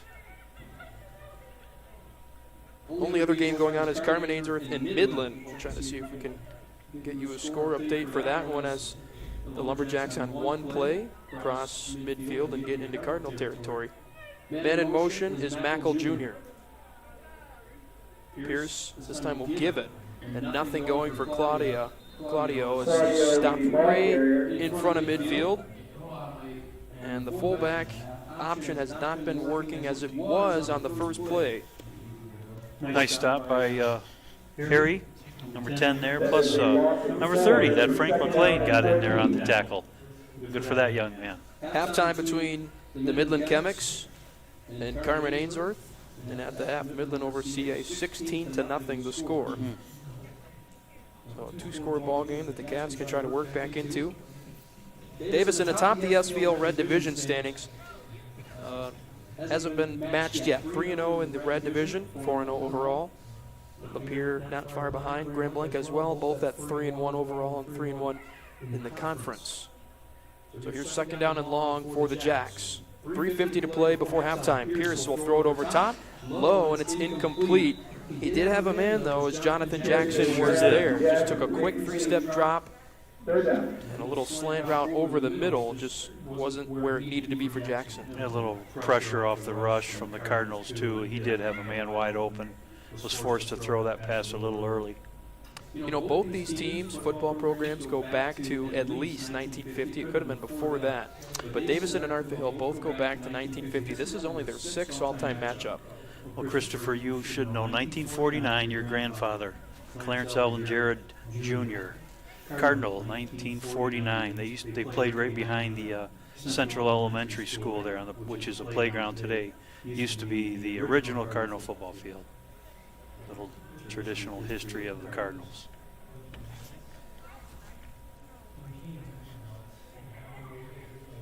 Pierce in the Jacks offense set for third down and long. He'll take it, in trouble, sails it up over top. Boy, he almost has no time to try to make something happen as the Cardinals are now starting to what looks like overpower the Jacks up front in the battle in the trenches. This will result in a 4th down and long. Looks like Pierce is getting the pressure to the point where he's just losing frustrated. focus on his target and just throwing it up there. For No one's grabs. open. No one's open, and there's no time to make anything happen. So this will be 4th down and about 14 coming up for Arthur Hill. But it looks like it's a debate as to how to play this when you trail 42-6 with 3:41 to play before halftime. Ball's marked right at midfield. Yeah, I thought that was interesting, though, is both how far back and how much history both these programs have. We have a penalty against Arthur Hill. We've got a near side official that is clearly frustrated. Did he just eject Greg Peoples? He did. He's raising his hand like he It did. is an unsportsmanlike conduct penalty against the Lumberjacks. So a lot of frustration between the Jacks sideline and their offense, it looks like, has been a sideline infraction. I would think the coach would gather up his team and That's what it looks like. That's what it looks like is going on right now. So we try to get this one figured out with 3:41 left to be played before halftime. And believe Greg Peoples, the head coach for Arthur Hill, has been ejected as the official on the near sideline was with his thumb making that signal. But we'll try to get this one sorted out as the Cardinal defense is out on the field. And the official is now calling an official timeout. So we'll step aside. 3:41 left to play before halftime. Cardinals lead it 42-6. Back in a moment. Thanks. So when they get ejected, they're gone for this game and the next game, and then they get reported to the MHSAA. I mean, you saw that, right? We have some scores No, around the Saginaw Valley League. the play was ready to Midland 16, but this High was 0. barking at that ref and he just threw the flag. Grand Blanc 33, That's the second one of this game. This is AD. Bay City Trying to Central explain to 41, Saginaw High 0. That's the second one of the game, isn't it? What's that? Isn't that the second one of this game?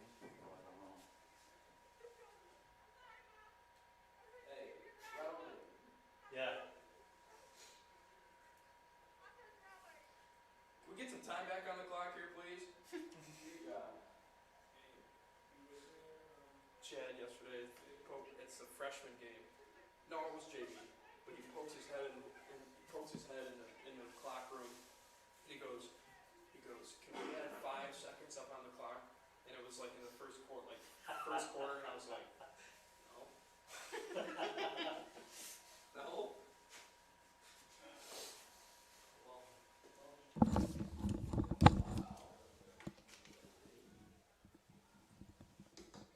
So we don't, do we not have a mic that like we can, is it just like silent right now? Yeah, it's just silence. We don't have an sound mic. It's fine.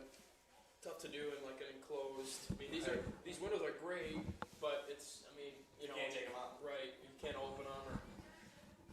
Yeah. I wonder how it sounds if there's a little echo. There's a little bit of an echo. Like we're in a can. Yeah. Yeah. It ain't bad though. Sounds like we're in a box.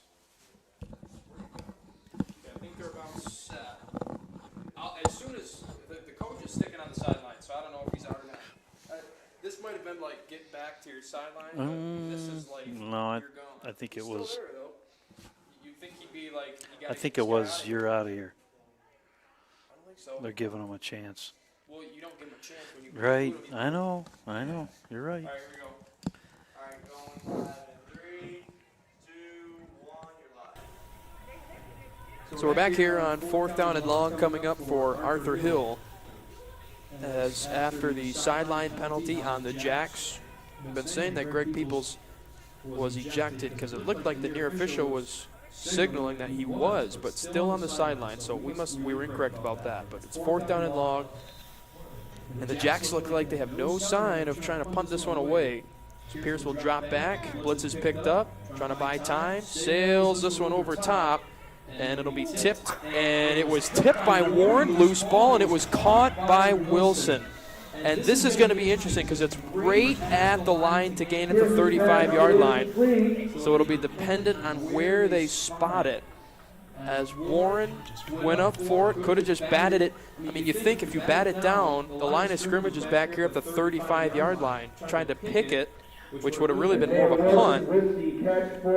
And so he caught it, went down, lost it, went right in the hands of Wilson. And this will be a first down. I think he lost that ball when they were standing. He caught it, and caught then it. it was anybody's ball while they were standing up. Well, he caught it and then kind of bobbled it, and it landed right in the hands of Wilson. If you bat that down, you got to think where the line of scrimmage is. Agreed. You lose 40 yards. Agreed. So now a timeout will be taken, I think, to spot it, because the down marker shows a 4 still. They have not quite decided on a first down, the officiating crew, so they might at least measure it. That ball looked like it was caught on this side of the marker, Chris. I think that this will be a first down as the chains are starting to move, and it will be. Yep. So a play that keeps the Cardinal defense on the field is what we've seen a couple times tonight. No penalties this time, just a mental lapse for the Cardinal secondary up top deep. Pierce will look to throw. This time dials it up low, and it's incomplete as Jonathan Jackson has had a lot of space over top tonight. That's Papadakis defending, just a sophomore. But we've seen a quick 2-step, 3-step max drop for the senior quarterback, Jordan Pierce. But he cannot make that throw. Jackson's been there a couple times, and they have yet to connect with him. Chris, you make a good point on that last play. I'm sure that'll be lessons learned to be reviewed on the chalkboard. Oh yeah, just bat it down. I mean, it's, you know, and especially in that position. There were how many Cardinals? Correct. At least 3 or 4 in the area. Fighting for the ball, the same ball. All you got to do is bat it down, and then you're out of there. But you still got your defense out of the field, a lot of field behind you, and a timeout has been taken with about 3:57 left to play before halftime. We've seen this Cardinal defense stand up strong with the ball at their own 5-yard line. Certainly no reason to doubt that they can't do it again this time. You know, it's hard for our guys there, the Cardinals. They're so mentally trained to think to catch that ball on an interception, and maybe not always the first thing on their mind there to bat it down. Sure, it will be reviewed. So the Cardinal defense back out. Jack's still huddled up. Last time out for Arthur Hill, they fell 56-0 to Grand Blanc. Davison given the win against Heritage, but their last game of action came on October 2nd versus Harper Woods. It might go down as their last regular season game.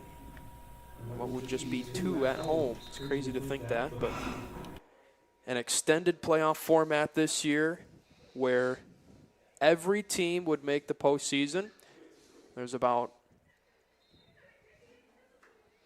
over 500 teams that would be making the postseason, just an added district round. And so you'd like to hope that the Cardinals could be hosting a playoff spot, playoff game at some point in the district. Here's 2nd and 10. Pierce in trouble. Tries to make a man miss, steps out of the pocket, has to get rid of it. He does, over top, tipped, dropped by Ray Lee. Believe it was 14. It was. A lot of gutsy throws for Pierce. He's been picked off once at the pick 6. And now this will result in a 3rd down and 10. Fortunate to get rid of it, but maybe could have just sealed it out of bounds to not risk the interception. It's fortunate that that one was dropped for the Jacks. Got some clean jerseys for the Cardinals up on that line, Chris. Except for a couple. Couple outsiders. Watkins looks like he's been here all night, but there are some, looks like some clean jerseys in there up front for the Cardinals. Yeah, when Unger gets back in, you can spot him pretty quickly because he's got some of the, with Will Watkins, some of the dirtiest laundry out there. Gabe Hopkins is in for the Cardinals. Normal kicker. Pierce will dial it up on the near sideline, looking over top, and that is deemed incomplete as Jalen Flowers did the job and just ran Wilson away from where the ball was going to be thrown. And this will now be another 4th down situation for the Jacks. 10 yards to convert the first down. Wasn't nearly as much as the last time where it was 4th and you could almost even say it was 30. I mean, it was that far deep after an unsportsmanlike conduct penalty on 3rd down and long. And Pierce was able to step up, connect with Wilson as what looked like would be a surefire interception. Warren had it caught, and then when he came down, lost it. It went right in the hands of Wilson. And a really unfortunate break for the Cardinals, but they've done their job again and forced another 4th down. Clock is stopped at 2:41 in the second quarter. Cardinals lead at 42-6. Pair of SVL red opponents, a 4-0 team in the Davison Cardinals against an 0-4 Saginaw Arthur Hill Lumberjack squad. Here's 4th and 10. Pierce running out of time and planted in the backfield past the 40-yard line, and the Cardinal defense stands up strong. And here comes a late penalty flag. Number 82, Goodell on that tackle, Chris. What is this penalty going to be? Cardinals did get off the pile excited, but it didn't look like anything was too extra. They called it on the offense. Unsportsmanlike penalty on the offense. Someone must have come off the pile a little too aggressive. I didn't see any. I just saw the Cardinals celebrating the sack in the backfield. And so someone must have rolled off the pile with a little too much steam, and the officials spotted it. So the Cardinal defense stands up strong after the big conversion on 4th and long for Arthur Hill. And let's see after this penalty where they will have it. It will for sure be in Jack's territory. Original line of scrimmage would have been around the Davison 45. This will now go to the Arthur Hill 42-yard line. It's the last thing that Arthur Hill wants to give the Cardinals is even better field position as Mr. Jared. We've got a new quarterback in. I see that. And that is Ray Sturgill.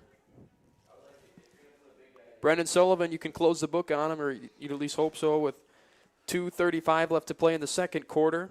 And now some time for your backup and Ray Sturgill, the junior, to get in there. The man that will have the job next summer when Sullivan departs for Chicago and Northwestern.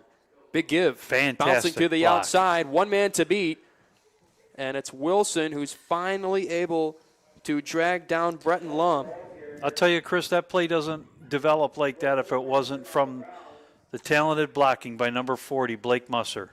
A new white jersey on the field. I'm glad he's in there, and he just paid off. Beautiful block by Mr. Musser. Opened that run play up for the Cardinals. Seen a lot of solid blocking across the board. As you see Calvin Armstead in there for Davison as well. Cardinals getting a lot of their reserves and guys to get time as Jonathan Harrell back in on the near sideline for Davison as well. Bretton Lum's been impressive for the Cardinals in his time that he's come in. He's got it again. Bounces up the middle to the outside. Perfect. He's got some space and is dragged down inside the 10-yard line.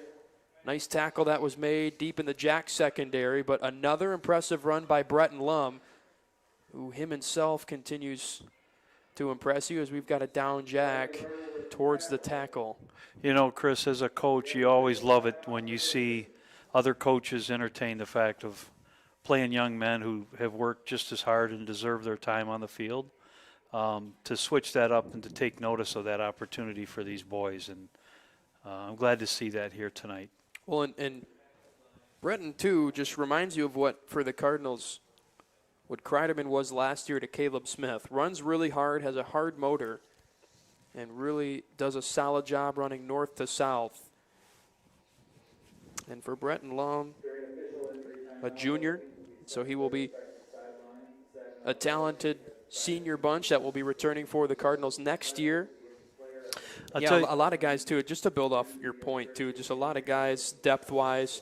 And you look at last year, all the guys that the Cardinals were reloading that have come back this year with Unger and Sullivan right at the top of the list, and then pretty deep depth after that.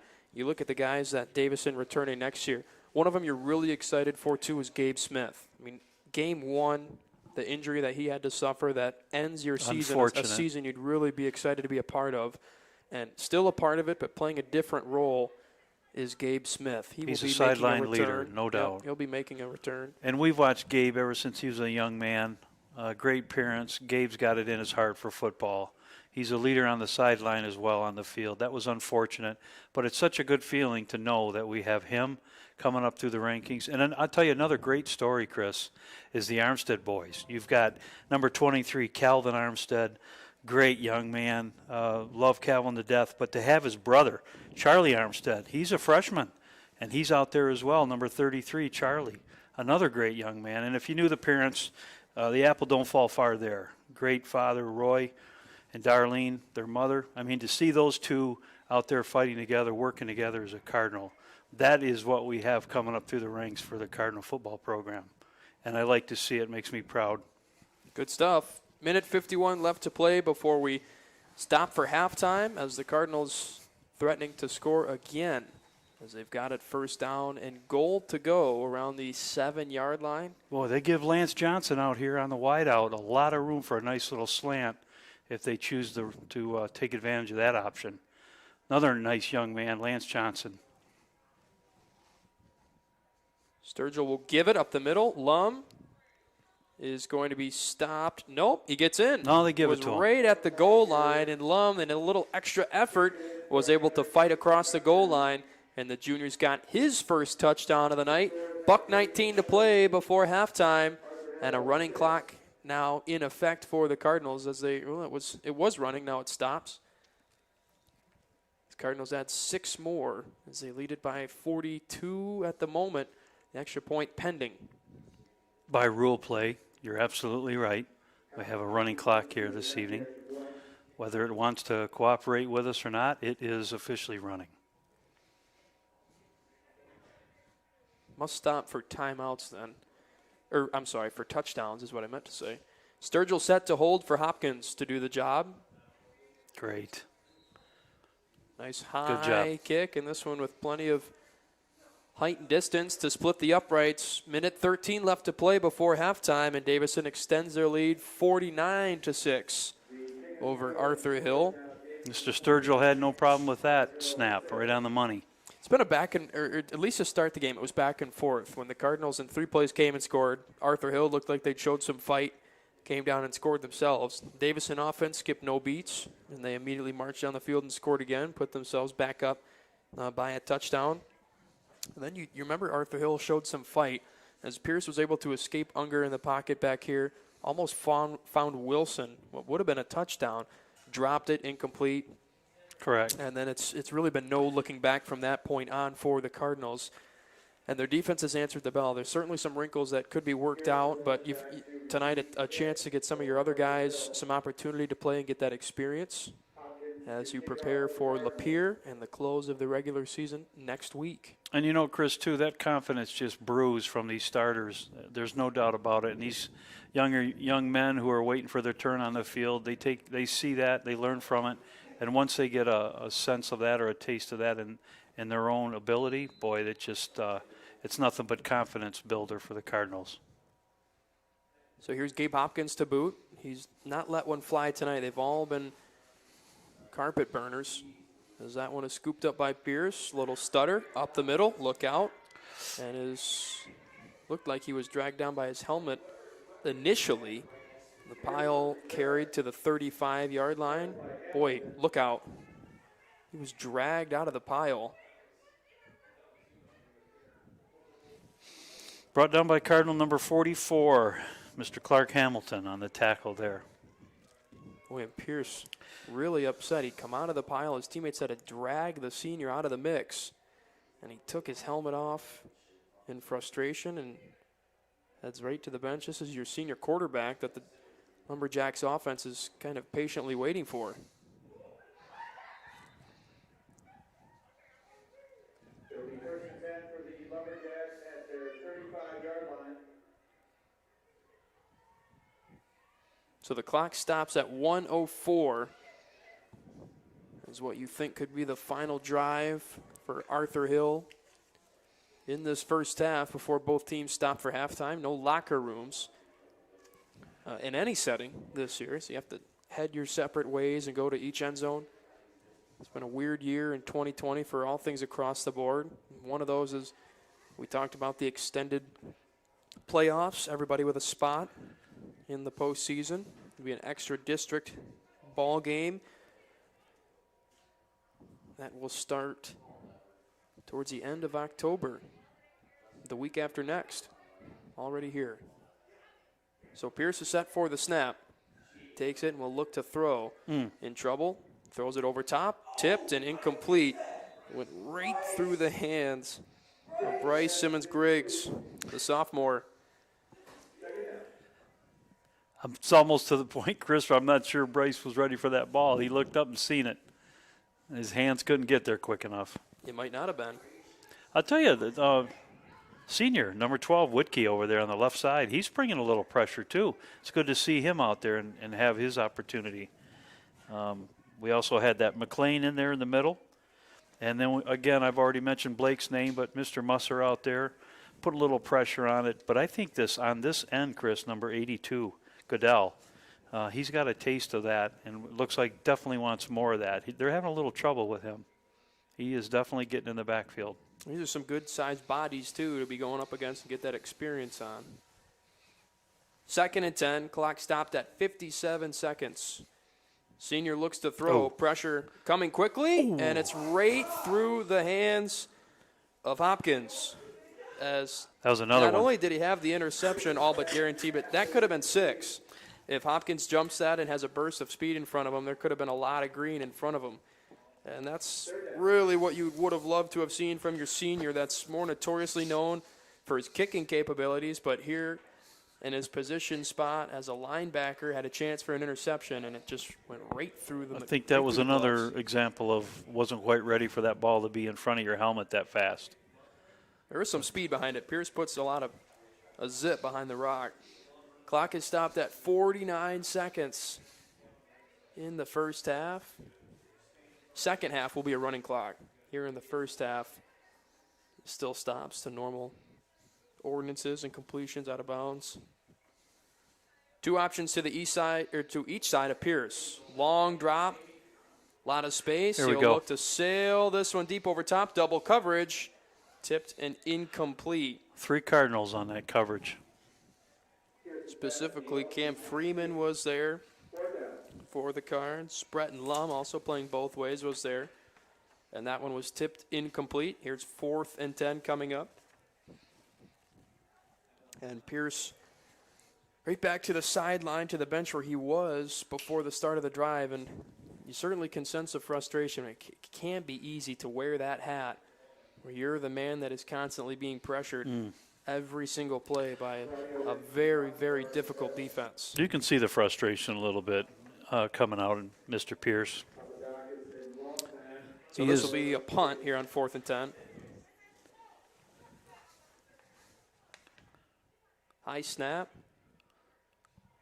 End over end kick that bounces and rolls past the 50, and Papadakis just backs away and lets the Jacks spot it in Cardinal territory, where Davison will have it for 40 seconds. You might just run it, but even that is just as dangerous as throwing it. I mean, running the football, it's not like the Cardinals are exactly going to run out the clock.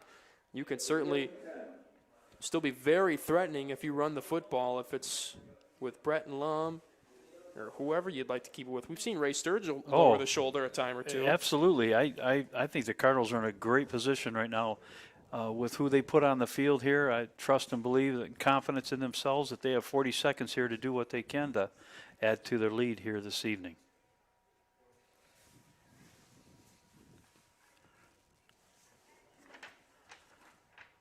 So it looks like there's something that Lum picked up. Looked like maybe a tee or a glove that he'll take care of before the snap. Looks like they got Orcutt in the backfield. First down at 10, a loose snap. And picked up by Sturgill. Able to make something out of nothing, as it was way back at the 40. And a loose snap was picked up by the backup quarterback, Ray Sturgill, and carried right to midfield. Second down upcoming. Made something out of nothing there. Good, smart run by Ray. Advanced the ball to midfield. That's good. Clock running now, down to 15 seconds, and believe that the Cardinals will just take this down to the final seconds, or they might try to get one last snap out of it. 3. I don't think so. So this will do it. There you go. Clock stopped at 2 seconds and now blanked. So that will do it for the first half of football. The Cardinals heading to the locker room, up big over Arthur Hill. And just really on both ends of the football tonight, been pretty impressive. You know, you don't want to say you expected it. You've certainly seen some fight out of Arthur Hill. But now the second half coming up, a chance to continue what we see here, get more guys in and get them some experience that they deserve.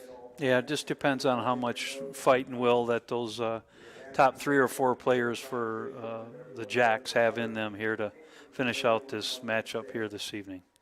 So about 15 minutes that we'll take a break for as both teams head to each end zone. The Jacks will head back to their locker room, but a lot of time that we'll step aside for, take a breather, and the third quarter going to be coming your way next. And we'll talk about it here on DTV Charter Channel 191 and live on YouTube. Before we do step aside, though, continue to tweet us at DTV_official, and we'll do our best in shouting you out, giving you a shout out, and letting you know, and as you let us know where you're watching Cardinal football from here tonight. Cardinals up big, 48-6. The scoreboard reads 49-6 rather at the half over Arthur Hill. We'll step aside as the third quarter coming up in just a few moments.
will receive the kickoff to Back begin after the second halftime half. and a fresh 12 minutes put up on our clock. It's been all Cardinals up until this point after 2 quarters of play and set to begin the third quarter. Davison on top 49-6. Chris Jarrett, Joe Jarrett back with you on DTV.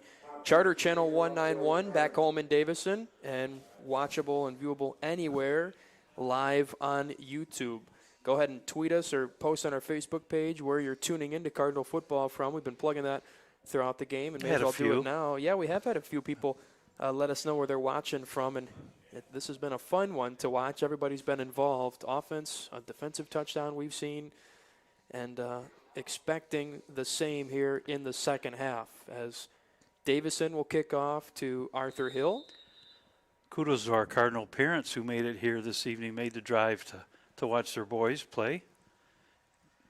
Hopkins, another low boot that we've seen from him. That one might have been tipped. It for sure is now by Wilson, and he'll just make the wise play and hop on it in between the 15 and 20-yard line. So Arthur Hill offense going to come back out onto the field to try to set them up in the third quarter and trying to see if they can start out the second half like they did in the first half. Their first drive, they drove right down the field and scored.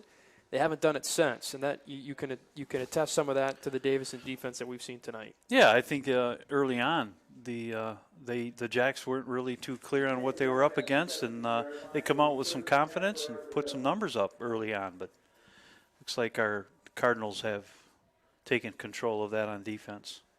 And to the point now as well where you can get your other guys in there to not just play a couple drives, but likely have this entire second half to be able to get some valuable game experience. So the senior quarterback, Jordan Pierce, back in, who he's been one of the pieces for Arthur Hill that's impressed us as well. Here's a nice run on first down. Right up the middle is Tremel Washington, the senior, on senior night. He's finally dragged down near the line to gain. Second and short coming up. Wrapped up by number 20, Vincent Smith. Did a fine job. Clean jersey on the field here this second half, Chris. Had his opportunity and made a nice tackle there up the middle.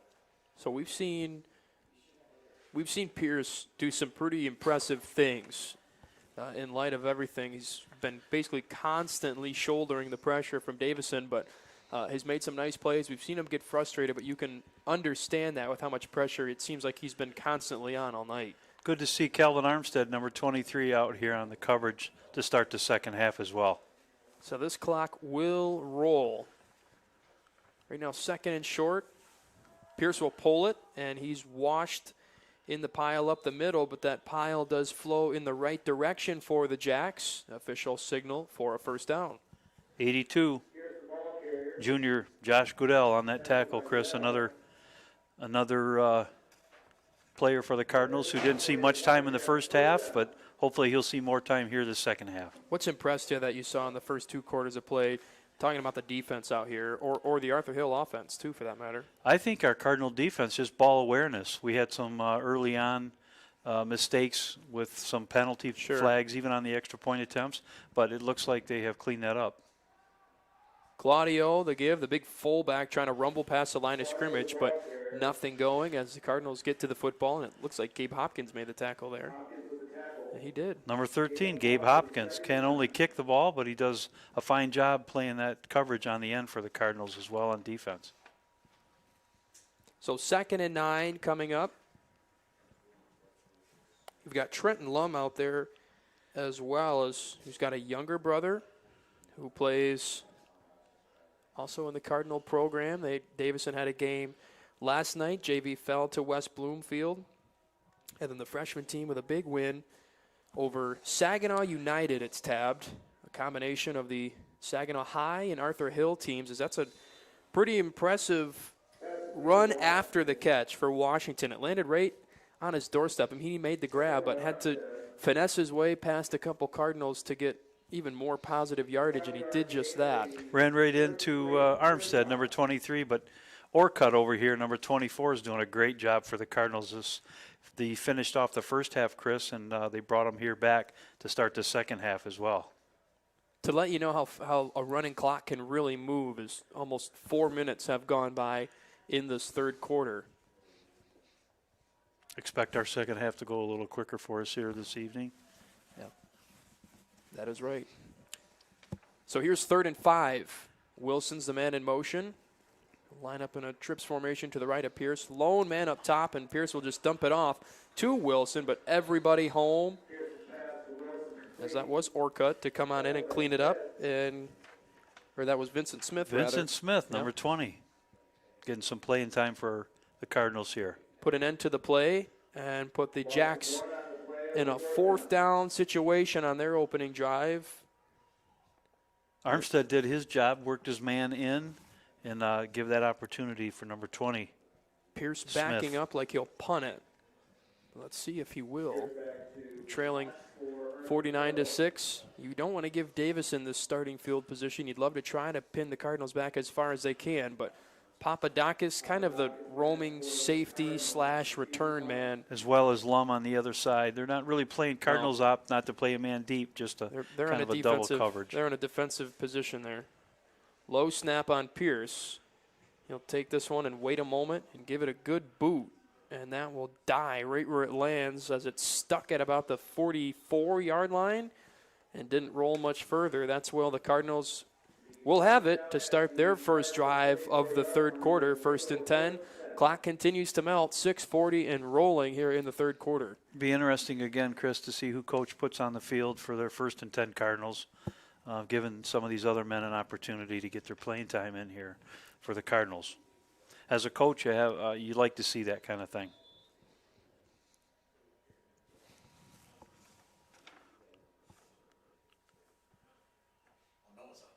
Matt Dipczynski watching, one of the freshman ball coaches, tweeting us, giving props to DTV for taking the show up to Saginaw Arthur Hill, bringing you Cardinal football on a Friday night. Thanks, Dip, for tuning in. You can also do the same if you'd like, as Lum is in trouble, and he'll go down deep in the backfield. Got to hang on to that football in a situation like that.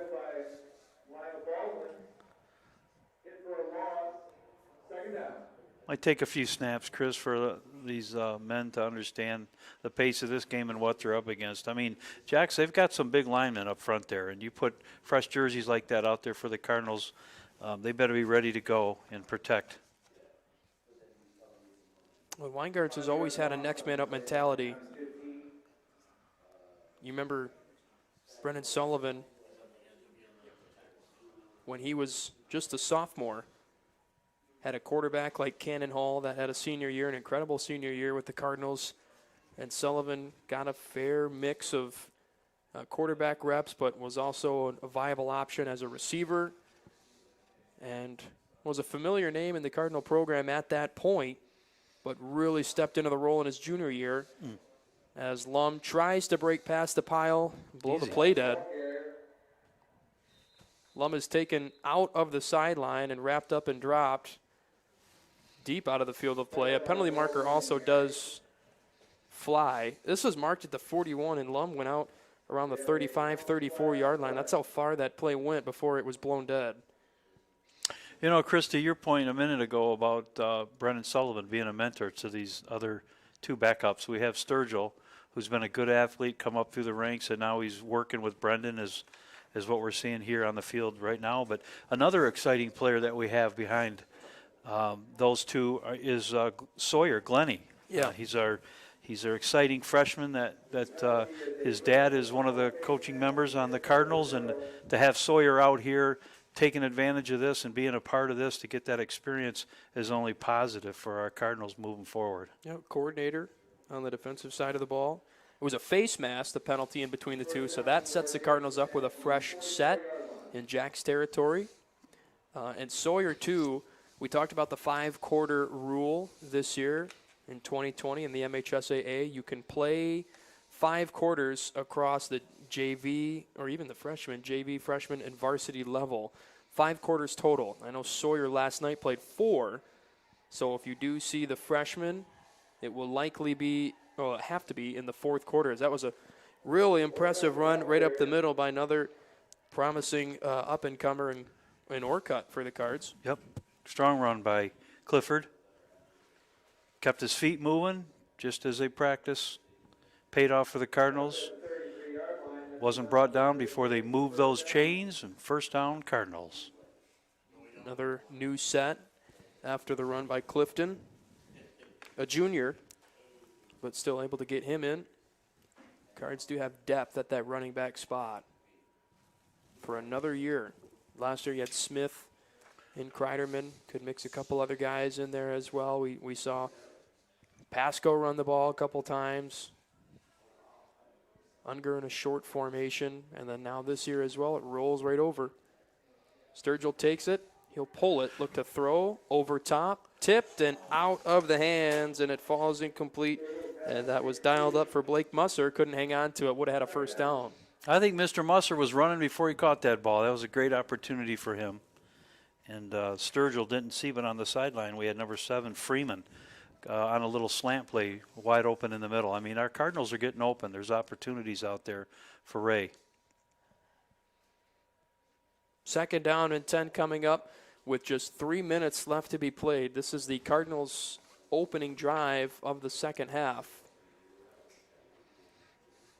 Clock has continued to run, and Davison really a no rush to move down the field, take the time, do the little things right. A lot of guys stacked up on the line. Sturgill will give it to Orcutt, bouncing it to the outside, works his way back in the middle as the jersey was tugged on from behind on Clifton Orcutt, and he was able to work his way, I believe. I tell you, I like what I see with Across Orcutt. the line to gain. He's a strong runner. The officials do give it to him, so another first down as the junior continues to work his way down the field. Set the Cardinals up with another fresh set of downs. Little over 2 minutes to be played before we finally start the final quarter. We've set the stage about talking about the district format. Let's talk about who is in the region for the Cards, as it's been split up with districts and size as well across the schools. Cardinals with Clarkston, Grand Blanc, Lake Orion, Lapeer, Oxford, Rochester, and Rochester Adams. So some talented Division I programs there. As that one is dropped and then kicked, still loose, and then hopped on. That was Sturgill that picked it up, and his knee was down, and then picked it up and tried to run with it. So all things considered, that could have been disastrous for the Cards, but it's just going to be a loss of, I believe, a yard on the play in 2nd and 11 coming up. Something to keep in mind, Chris, too, with the squad that we have on the field right now, to put them in a game situation, right? So at practice, these guys get just as much work as the other, first squad and whatnot. Now these guys, the best thing for them is to actually get in a game situation and test them to see how they do with that pressure. I mean, it's great for these young men to have this. Hey, you can't put a value amount on lining up against an opposite colored jersey, especially for your guys that don't often, as you mentioned, get this type of game experience. 2nd and 11, Sturgill will take it. Had the pitch option, but just kept it himself. A lot of room for Orcutt.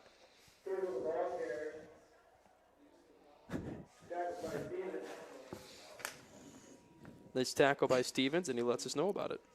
The senior on senior night, you gotta make a play as Pierce is again coming off the field, and you can see the night he's had as he's wearing it on his jersey. Just the most worn out jersey on the Jacks sideline, and it's been a really tough senior night for the do-it-all man for Arthur Hill. I'll tell you, got to Chris, feel for him. Give that man some credit. I mean, he is a senior here. I'm sure he had a good career with the Jacks, but that he came out to play the game tonight and has done it well and has gone up to every challenge that we've given him. And so he has a lot of heart, so give that young man a lot of credit for the Jacks. Third quarter comes to a close, and we're about to set the stage for the final quarter of play from Arthur Hill Memorial Stadium. We'll step aside for the quarter break. Fresh 12 minutes up on the clock, and it's going to go quick. Scoreless there in the third quarter. We'll see if the Cardinals can find the end zone again in the fourth quarter when we return from Saginaw, Michigan. Back after this.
Set to begin the final quarter from Saginaw, Michigan. Cardinals on top of the Arthur Hill Lumberjacks, 49-6. Didn't see any action in the scoring department in the third quarter. That's because it was only a drive and a half long. Davison still on their first drive of the second half, and whistles and a timeout going to be taken right before the snap, but we'll keep it right here. Pretty cool story, just deeper than the surface of you and I being able to do a father-son game tonight. But broadcasting at Davison High School, it dates further back than DTV, back when you were in Davison High School. Careful. A class of 1970. Yeah, I'm not trying to date you too much, but key us in on a familiar call letters that some Davison alumni might recognize in WDHS. Yeah, for those who are listening, WDHS, Davison's radio station. I was a freshman in 1976. Michael J. Thorpe was a senior. They started the radio station at high school in the back closet of Mr. Coaster's classroom. And that was quite similar to what the kids are doing today and what Randy Scott's doing with DTV. But at that time, it was a radio station, a great opportunity for my classmates, myself, to introduce us to the broadcasting experience. But at that time, it was a radio station. And through the years, it has developed into me standing here today with my son who went through the DTV program. Awesome. Well, we're going to talk. I want to talk more about that just to see what that was like from a student perspective and how much maybe that has changed or developed into DTV. As Sturgill on 3rd and 10 will look, I think we wanted to throw with it, but now keeps it himself, and he's got the first down. A nice drop of the shoulder right at the end of the run to fight for an extra yard, but picks up a fresh set. And the Cardinals continue to move, again, the first drive of the second half for him. It's just taken this much time. But, what was that?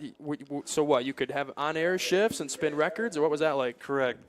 It was a speech class. So Mr. Ralph Coaster gave the opportunity for us kids. We had debate in that speech class as well. But the highlight was to be able to be a DJ on the radio station. And teachers, Chris, could turn the key to turn the speaker on in the classroom, and it would come through the main PA, and you could hear other classmates. And we had commercials. We played top 10. We had PSAs that we did from the community, commercials, things like that, to generate money for the radio station to buy new equipment. Who was the popular DJ there amongst the mix? Was there any student favorites, or all pretty good DJ shifts? We had some characters. Yeah, we did. Yeah, it's hard to say. For the radio, anyways, as Orcutt takes this up the middle, shakes off a tackler, and is into the end zone for his first Cardinal touchdown of the 2020 season. Great to see. Clifton Orcutt able to bounce off a tackle and stay on his feet. And the young man finds his way into the end zone, 10:35 and rolling to play in the final quarter. I tell you, Orcutt moves his feet well. I mean, he keeps pumping them legs, does what he's taught to do, and that pays off, as it just did.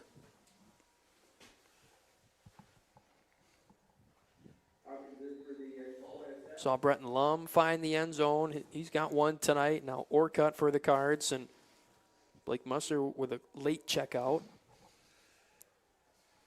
Hopkins is set to boot this one through.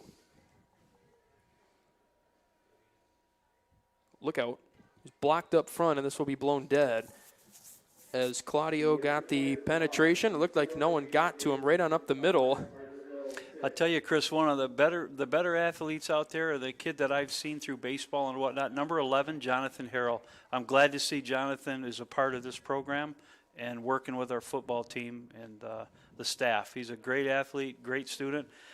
In baseball, we would send Jonathan to steal the base from first to second base before the pitcher even knew what. That kid has so much speed and talent. Hopefully, as he advances with his career through the football program, they'll take notice of that and utilize that speed that Jonathan brings to the program. So, Chris, thanks. You got a lot of those guys too there across the program. There's multiple talent on this squad. Not just for what we had last year and our seniors that graduated, but the kids that are working right here today. Senior night, where they tried to do that as well with the homecoming night, where we didn't actually play, but I walked down on that track and I seen all these kids lined up, these seniors, and a lot of these kids I got an opportunity to work with your younger brother David early on in the football program. But to see those kids standing down on that track as seniors kind of put a big lump in my throat. to actually see them go through the senior lineup on homecoming night, which couldn't make me any more prouder. Tell you what was cool too was the Cardinal marching band. I mean, you take away a season for them where that's all that they're looking forward to is the the ability and the opportunity to march in from Davison High School and across the track and play the Davison fight song for Cardinal touchdowns, and how awesome they've been with Mr. Schuster. You take away the opportunity for them to take the field at halftime every home game. They get the chance on senior night to be recognized and to finally take the field and play for their parents and the Davison community as well. Yeah, I've had the opportunity to be a part of that with basketball and football, to play the music and things. But something that I really enjoy hearing is a band on a football field at a football game. And James C. Schuster does a great job with our marching band. Always has. Along with Mr. Bronson there with his aide at his side. They both do a fantastic job. And you're exactly right, Chris. It was awesome to see them there that night, and what a beautiful night it was too to be able to witness that. It's good to hear the band back. Of course, too, on one of the most perfect weather situations that the Cardinals have had for homecoming, right. And there's no football game. Right. I mean, how many homecomings can you remember the last couple of years where it's been perfect weather, a nice game, start to finish, there's been no rain, nothing like that? Yep. The Grand Ledge game last year wasn't too bad, but yeah, it was perfect conditions as right up the middle and a hard hit. I think that was Orcutt that got in there, and Orcutt initially, but Papadakis on the finish. It's a strong stop. Served as a roadblock to Trammell Washington, just lower the shoulder. And I take that back, Chris. You're right on that. I checked myself. That was Orcutt, number 24, on the stop. But it was a strong run for the Jacks, and it sets them up with a fresh set as we are at 8 minutes and rolling. Cardinals in front, 55-6. The score after the blocked extra point attempt. The Cardinals have been left empty-handed a couple times this season in terms of the extra point conversions. Look at the pressure from Hopkins as he's threatening. He'll crash. Give up the middle. Washington is stopped quickly. Met right at the line by the Cardinals. And, we talk about the experience that these guys have for Davison that are in. These are not your aces. It's guys that you're getting experience right now. But these are it's senior night for Arthur Hill, so their mains will be in for the entire game. In comparison, this is an Arthur Hill offense that at their best drove right down the field against a defense for Davison that was at their best. So this is a quality look that you're getting for these guys on defense against some athletes. Agreed. And they've been up to the task as it's now 2nd down and 10 after a run by Washington up the middle, went nowhere. Less than 7 minutes to play from Saginaw. Cardinals look like they're going to stay in the win column as Pierce looks to throw on 2nd and 10 over top. Picked off by Papadakis across the 40-yard line and stops, changes directions, right up the middle, hit, and going to be finally dragged down around the 25-yard line. The second pick tonight for the Cards. This time it's the sophomore in Zach Papadakis to turn it over against the Jacks. Great pick by Zach. Good ball awareness. Ran right through the middle of the field and jumped to catch that ball. That's great for the Cardinals. And so Davison now set up nicely. If they try to look to keep the pressure on at the 25-yard line, they've had great success running the football tonight. It's good to see Brennan Sullivan getting a rest here. And if you watch, I've been watching Brennan on the sidelines. He is doing a lot of coaching up and down that sideline. Even though he's not on the field, he's definitely over there working with his teammates and getting in their ear. Well, so that's good to see. When Clifton Orcutt came off the field after the blocked extra point attempt, first one to meet him was Brendan Sullivan. Went up and gave him a big jumping shoulder bump, and celebrated with him. And Unger was right there behind him. So there's certainly a mentality across the board of, making sure that these guys can relish and share their first touchdown as a Cardinal, as Orcutt did. Here's the give up the middle, and a nice carry by Jonathan Harrell. There's the name I just spoke of. They give Jonathan the ball right coming out on this stance. That's great. About 5 yards, maybe a little more. 2nd and 4 coming up. Chris, to your point, make no mistake about that team. The teamwork, the brotherhood that these guys share. that apple don't fall far, and we don't know where that all starts from. Coach Weingartz, he preaches that to these boys, that they look out for one another, and it definitely shows up. You can see it. It's very, very apparent in this squad. Most definitely, as we've got a 2nd down and 4 coming up for the Cards. We'll talk about the road from here for both of these teams, as it looks like Davison will stay undefeated this season, and Arthur Hill still searching for that first win. Here's Harrell again. Nice cutback. Tries to find the 15 as it's going to be close. Was that a cartwheel? It sure was. Pretty impressive. I can't. Can you move like that? I used to be able to. I don't buy it. You ask Mr. Tim Lacey, he'll tell you all about it. We used to be able to move like that. I want to see it. I want to see it. You They're won't down. see it anytime soon, guaranteed. If we can start stories like that, if you'd like to, Christopher, We certainly can. I have a few that I could pull out of my memory bank of a young man on the football field. That I could talk to Tim Lacey about a lot, I bet. I bet he'd tell me a lot. Here's 3rd and 1. We'll shy away from that subject. That's Jonathan Harrell again. Lowers his shoulder. Great run. Great run by Mr. Harrell up the left side. That's a first down for the Cards, and Jonathan Harrell is going to set Davison up nicely for a 1st and goal with 3:40 left to play. From here, for Arthur Hill, they've got the big one, the final contest coming up, and likely could be, right now, could be the last matchup between these two football programs in Hill versus High, as already you've got the JV and freshmen that have combined for what was called Saginaw United. Davison freshman team took on Saginaw United, which is a mix of the freshman and JV teams between the two. So Hill versus High next week for the Jacks, and that's going to be a good one. Get up in Harold there. There cutback. you go, Jonathan. Is he in? Will they give it to him? Yes. Yes, sir. Jonathan Number Harrell 11, Jonathan with his Harrell. first touchdown as a junior for the Cards. Gets into the end zone. That clock will continue to run now with less than 3 minutes to play. Davison likely putting the icing on the cake of this contest. Great for Jonathan and great for his teammates. I'm glad to see that here. So unfortunately, there is a downed Jack in the end zone. And so while we wait for this to be attended to, we'll talk about for where the Cardinals go from here after this. They'll go to Lapeer. And you talk about the big one for Davison. This is the matchup that they've had their eyes on, is trying to get that regular season revenge. They did that in the district final against Lapeer. What a tough place to play that was. You remember how cold that game was? I do remember how that. tense Matter that game was. Matter of fact, I was sitting next to Mr. Tim Lacey on that game. Nice. Yeah, well, we had DTV was there, and I should say they will be there for this one as well. Great. This next Friday from tonight on the 23rd, when the Cardinals look to try to finish the regular season undefeated against the Lightning of Lapeer, and that one will be finishing at Lapeer on the old gray turf. That's where the Cardinals will try to settle the score against the Lightning, who took the Week 9 matchup and the SVL title from Davison last year.